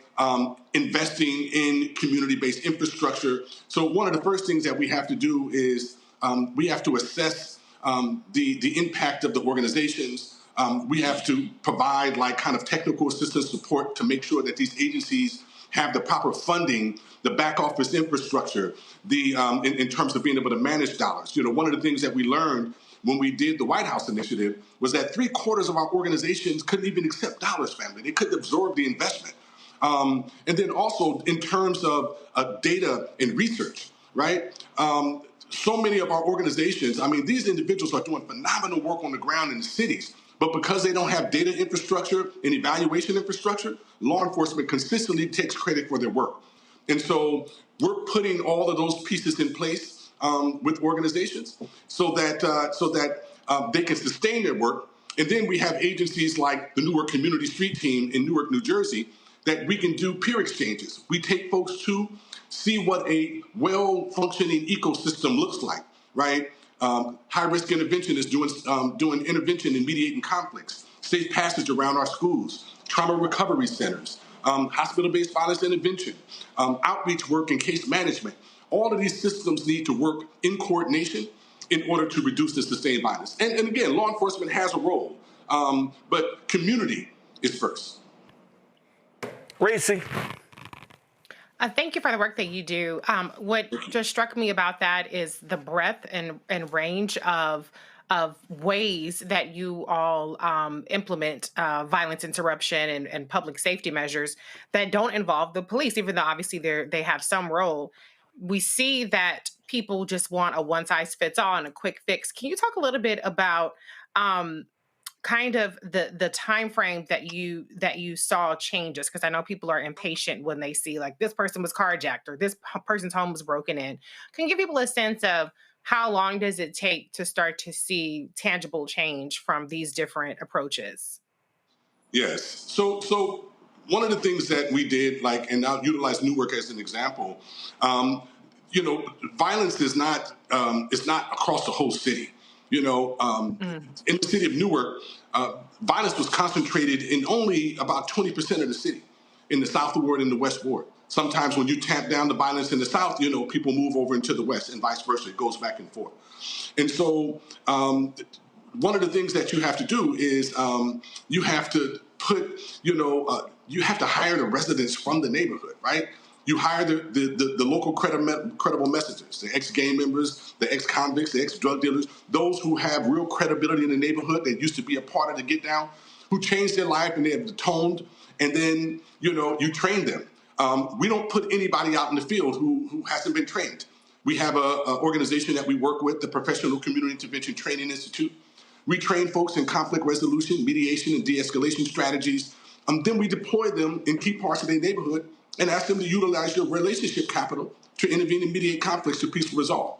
Now, this work is difficult. You know what I'm saying? Because you're working with folks who come to this work with a tremendous amount of trauma. So you have to develop new workforce development models, that meet people where they are, and so there are systems that have to be put in place. And so we're essentially building an institution, right? Where in many cases none exists. The thing that underscores all of the violence in the neighborhood is trauma and poverty.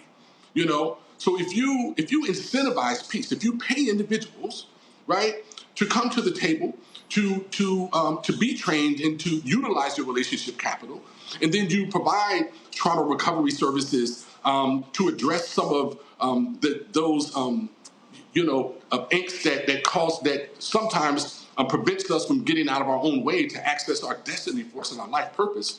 You create a pathway that is, it's just life changing. The people in the South Ward in Newark, they own safety in their neighborhood. They own it. I was fortunate enough to be called in, by my brother, Mayor Baraka. This is what his charge was to me. He was like, I don't want you to bring the LA model. I don't want you to bring the Chicago model. He was like, I want you to build the Newark model. Every community is different and has its own nuances in culture. And so we were able to tap into that. And today, this organization that I started, 9 years ago with a modest investment from local philanthropy and the support of the mayor, today it's a multi-million-dollar agency, over 80 staff, and this November is going to have one of the first mixed method evaluation reports led by a Black organization that shows that they reduce violence and crime without law enforcement. Phenomenal. And so now we can take this research and then take it to different cities across the country and share best practices.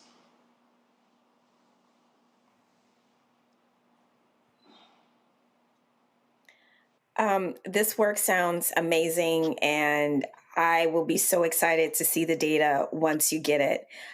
So my question is, in this current political climate, what does it look like on the ground? And specifically what I mean is, I know that in the national security community, when it comes to, say, something like counterterrorism, that this administration has yanked a lot of prevention programs. And I know that they favor more of a Gestapo-style kind of militarized police presence in many cities. And so I'm just curious, all of this amazing work that's being done on the ground that is essentially challenging law enforcement, how are you all thinking through and strategizing for the inevitability of the Trump administration knocking on your door one day and, one way or the other, because next on their list of terrible things to do is to gut nonprofits, to gut, entities like yours that are actually doing something positive in the community that kind of can challenge the going narrative. So how is it on the ground, and how are you all thinking about counteracting the eventuality of the Trump administration? Well, first, I just want to say that that we've already been attacked, right? The Community-Based Public Safety Collective, we were the lead technical assistance provider for the federal government, for Department of Justice on community violence intervention prevention initiative. So April 22nd, like 365 organizations across the country, over $800 million taken away. I had to lay off 20 staff. We were providing technical assistance to over 90 organizations across the country, cities, states, law enforcement, counties, and community-based organizations, some who had never implemented a community violence intervention strategy before, right? And so we're dealing with it now, right? It's important that you have a diversified funding base, that all of your dollars are not governmental dollars. They're not all philanthropic dollars. You have to have an individual donor campaign. You have to have like a diversified funding base in order to remain sustainable. Now, we're not looking to law enforcement for solutions to safety in our community, family. They're an important part. They utilize a lot of our tax dollars. My belief is that government doesn't have any money. Government, we hire elected officials to be the custodians of our tax dollars. And so we have to also educate people how to build power on the ground, so that we could learn how to move public dollars into public hands, right? And so one of the things that we've done with scaling safety, this partnership between the Alliance for Safety and Justice and the Community-Based Public Safety Collective, we raised an unprecedented amount of money, $63 million. Now, it's not, in the larger scheme of things, it's not a whole lot of money. However, it's going to allow us to invest in these 5 cities, a little more than, 3/4 of those dollars will be re-granted to those agencies.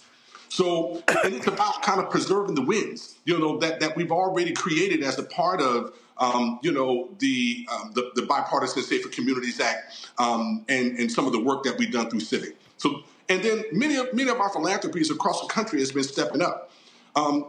As I said, 365 organizations got cut. Lenore and I went to work immediately to raise capital so that we could get money to organizations during the summer, because we know that during the summertime, violence usually spikes in these neighborhoods, right? And so we raised about $850,000 from our philanthropic partners, and we re-granted, just about, 98% of those dollars in tranches of 50, 75, and 100 grand. So that we can support our partners on the ground, maintain staff, provide safe passage in the neighborhood, by putting money in the pockets of those key individuals to do that particular work. This is how we're looking at sustaining the work. So, for those folks out there who got deep pockets, you know what I'm saying? I'm like, hey, we have a local capacity building fund. We don't just move dollars to organizations arbitrarily and say, hey, do what you can do. We assess the agency. So there's a system of accountability. We develop a comprehensive training and technical assistance plan in which we tier the organizations in terms of readiness. We help to lay out activities, short range, mid range, long range goals, and we stay with these agencies, over a period of time.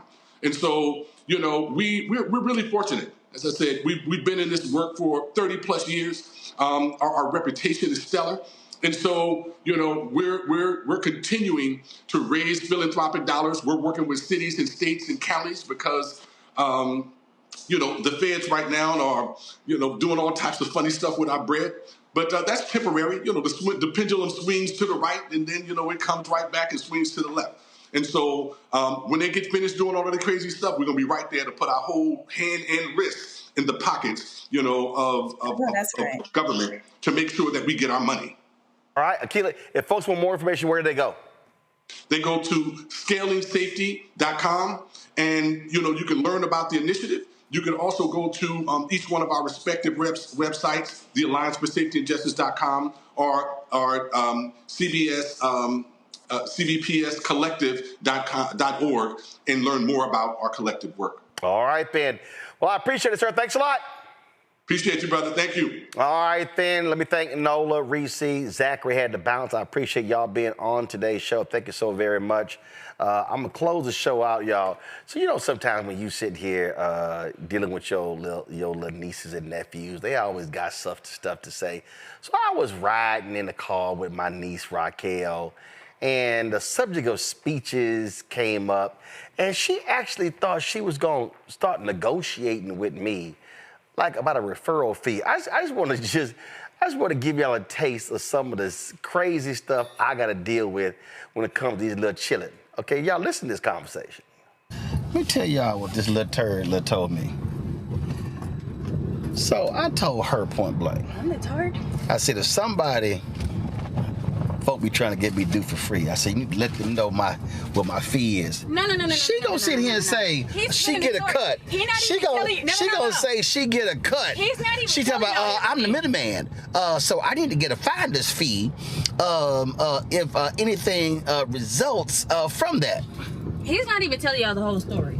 I said, if somebody, I don't tell people he's my uncle because they're gonna ask me to do stuff. And he said, if somebody asks me to find him, I'm supposed to charge them $15,000. No, what I'm saying is, people want me to speak for free because they know people I know, and I'm like, no, tell them it's $15,000. Okay. And then Miss Thing was like, so you can pay me a band out of the 15. You'll still have 14,000. Hold up, you want 1,000? Hey, John Hamm. Hold on, y'all. First of all, I didn't realize we had commercials in this thing. All right, hold on, y'all. It's about to get real crazy. Y'all, I can't find out what the original file is. I'm playing the YouTube feed. All right, watch this. You out your mind. If I set him up to get some money. You out your mind. Why would he not pay me? First of all, 10% is $1,500. 5% is $750. Thank you. I don't even think you should get 2%. Well, you don't get paid for that. I think I give you $25. Don't play with me. What? What am I gonna do with $25? You can't you can't even live off of $25. It's not living off of $25. It's just, you can afford gas. You expect me to die. There's some food you can buy. You expect me to die. There's snacks that you can get. I think, okay, $50. No. I will not be lowballed. What? It's not lowball. Yes, you are. It's not lowball. Yes, you are. No, it's not. You wouldn't even accept $50 if you help somebody get some money. That's not true. That's not true. Okay, so what would you accept? What I would accept if I was in your case. No. If I was you. No. What would you accept? What would I accept? What would you accept? Now remember, there's some. You're beating around the bush. No, I'm not. Let me explain something to you. See, like there's some lawyers that are $35 an hour lawyers. Then there's some lawyers that are like $2,000 an hour lawyer. I'm a $2,000 an hour lawyer. And I said my price. You are $25 an hour lawyer. Not. Yes, you are. Don't play with me. Yes, we both 2,000. No, how we both 2,000? Because we are. No, we not. Prices. I work for myself, just like you work. Yeah, but you are. Hold up. $2,000 lawyer. Are you crazy? And I'm worth the 2 bands. No, you're not. Yes, I am. You're right. Don't have. I'm worth more than you 2 don't bands. have this. You don't even have the same experience. I don't need the experience. Yes, you do. No, I don't. If you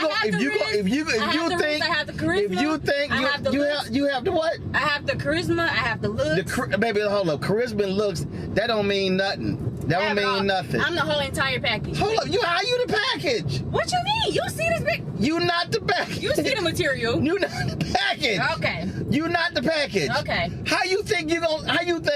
Literally. I'm the package and the deliverer. You high right now. I'm not. Completely sober. I think you've been sitting with a room full of glue. Completely sober. Y'all, she lost her mind. If she actually thinks that she's worthy, no. Y'all know I'm the if there's a $15,000 spend. Man, I'm not about to argue with a man about my work. Y'all see what it is. Thank you. Y'all, she lost her mind. She lost her mind. She's absolutely crazy. Cray. She's cray. Your brain cells are rubbing off on me. What? No, they're not. Yes, they are. No, they're not. Yes, they are. No. It's the same person that just told me I'm not worth $25 or 2 beds. No, I didn't say no. You said $25. I didn't. As opposed to 2 beds. I didn't say you were $25. As opposed to 2 beds. You were saying that you're crazy. You were saying You're that crazy. your finder's fee. You're crazy. You're saying that your finder's fee should be $1,000. 2 beds. And I'm saying you're 2. I upped it. Yeah. Oh no, you please. beds. That ain't happening at Enough of all. the trouble. Thank you. That ain't happening at all. 25 ain't happening. Now, 35 now let me explain something to you. Now, if you think you're gonna get 1 or 2 beds, that means you gotta do all the work. That means that you gotta book the airfare, you gotta book the car, you gotta sit here and handle all logistics. What did you think you came gotta, with that? You, no. You think I like to talk for fun. No. No. And what I'm saying is, I already got somebody who do that. Okay, no, you didn't say that though. I do. First of all, It's your first time saying no, that. that's established. I have somebody who handles that. No, but you didn't say that though. I have somebody who handles that. Oh, okay. So I don't need you to be handling logistics. But you see how you keep saying you needed me? You said I don't. You see how you keep saying you no, needed I didn't me? need you. That's the whole You point. inserted yourself in my I stuff, didn't need in you. my bag because I told No, you. I I'm gonna find didn't. you something. I did. No, you didn't say you will find I me didn't say I something. would find you. Okay, No, yeah. you said if That's somebody right, I asked. Yeah, you didn't. See? I did. Look at you. There you go. Don't do too much. I just have to check you because you never said that you had No, money you for doing me. too much. So you calm back No, down. you doing too much. You Okay. calm yourself down. I'm calm. You ain't calm. And since you all that, why am I picking you up? Because you're supposed to. See that, y'all? See, that's that bullshit right there. See, that's that bullshit right there. See, that's why she laughing, because she know she busted. I'm not supposed to drive. Exactly. I'm a passenger princess. You're not supposed to drive. I'm a passenger princess. Hold up, I thought you was a total package. I thought you had it all together. The total package. I thought you had it all. that has it all together don't have to do anything. Men like you are doing that. You lost your damn mind. Thank you. Yes, thank you. You done lost your damn mind. No, I haven't. I'm right in there. I'm a passenger princess. Oh, she's sick in the head. She's sick in the head. Okay. That child need to be committed. Because she cray-cray. That one right there. That right there. I get it from my No, Uncle Roland. you do not Yes, get I it do. from me. I get it from my Uncle No, Roland. you do not. They say I act the most like him. So No. if I'm First of all, crazy, who's Uncle they? Roland's crazy. Everybody that knows No. you and them we No. say the same thing. So No. we're both insane. Absolutely. No, first of all, I'm not insane. Yes, you are. I am absolutely sane. SANE. You I'm saying 100%. that statement just proves my point of you being I'm insane. 100% insane. If you think that, I don't know what You're insane insane. is. No. You're insane. No, you're the I'm definition sane. of insanity. I'm a $2,000 an hour lawyer. You're 25. I'm 3,000. You ain't 3,000? 2,000. I'm 3,000. Girl, please. I'm up with all your scores. God, that child needs Jesus. I have Jesus. This is why I'm 3,000 now. I deal with. Do y'all see the nonsense I got to deal with on a regular basis? Hold on. Hear the end of our conversation. The power of the Lord is with me.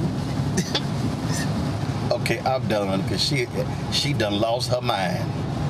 Lost her mind. That's gonna be the name of her podcast. I done lost my mind. You gonna help me find it?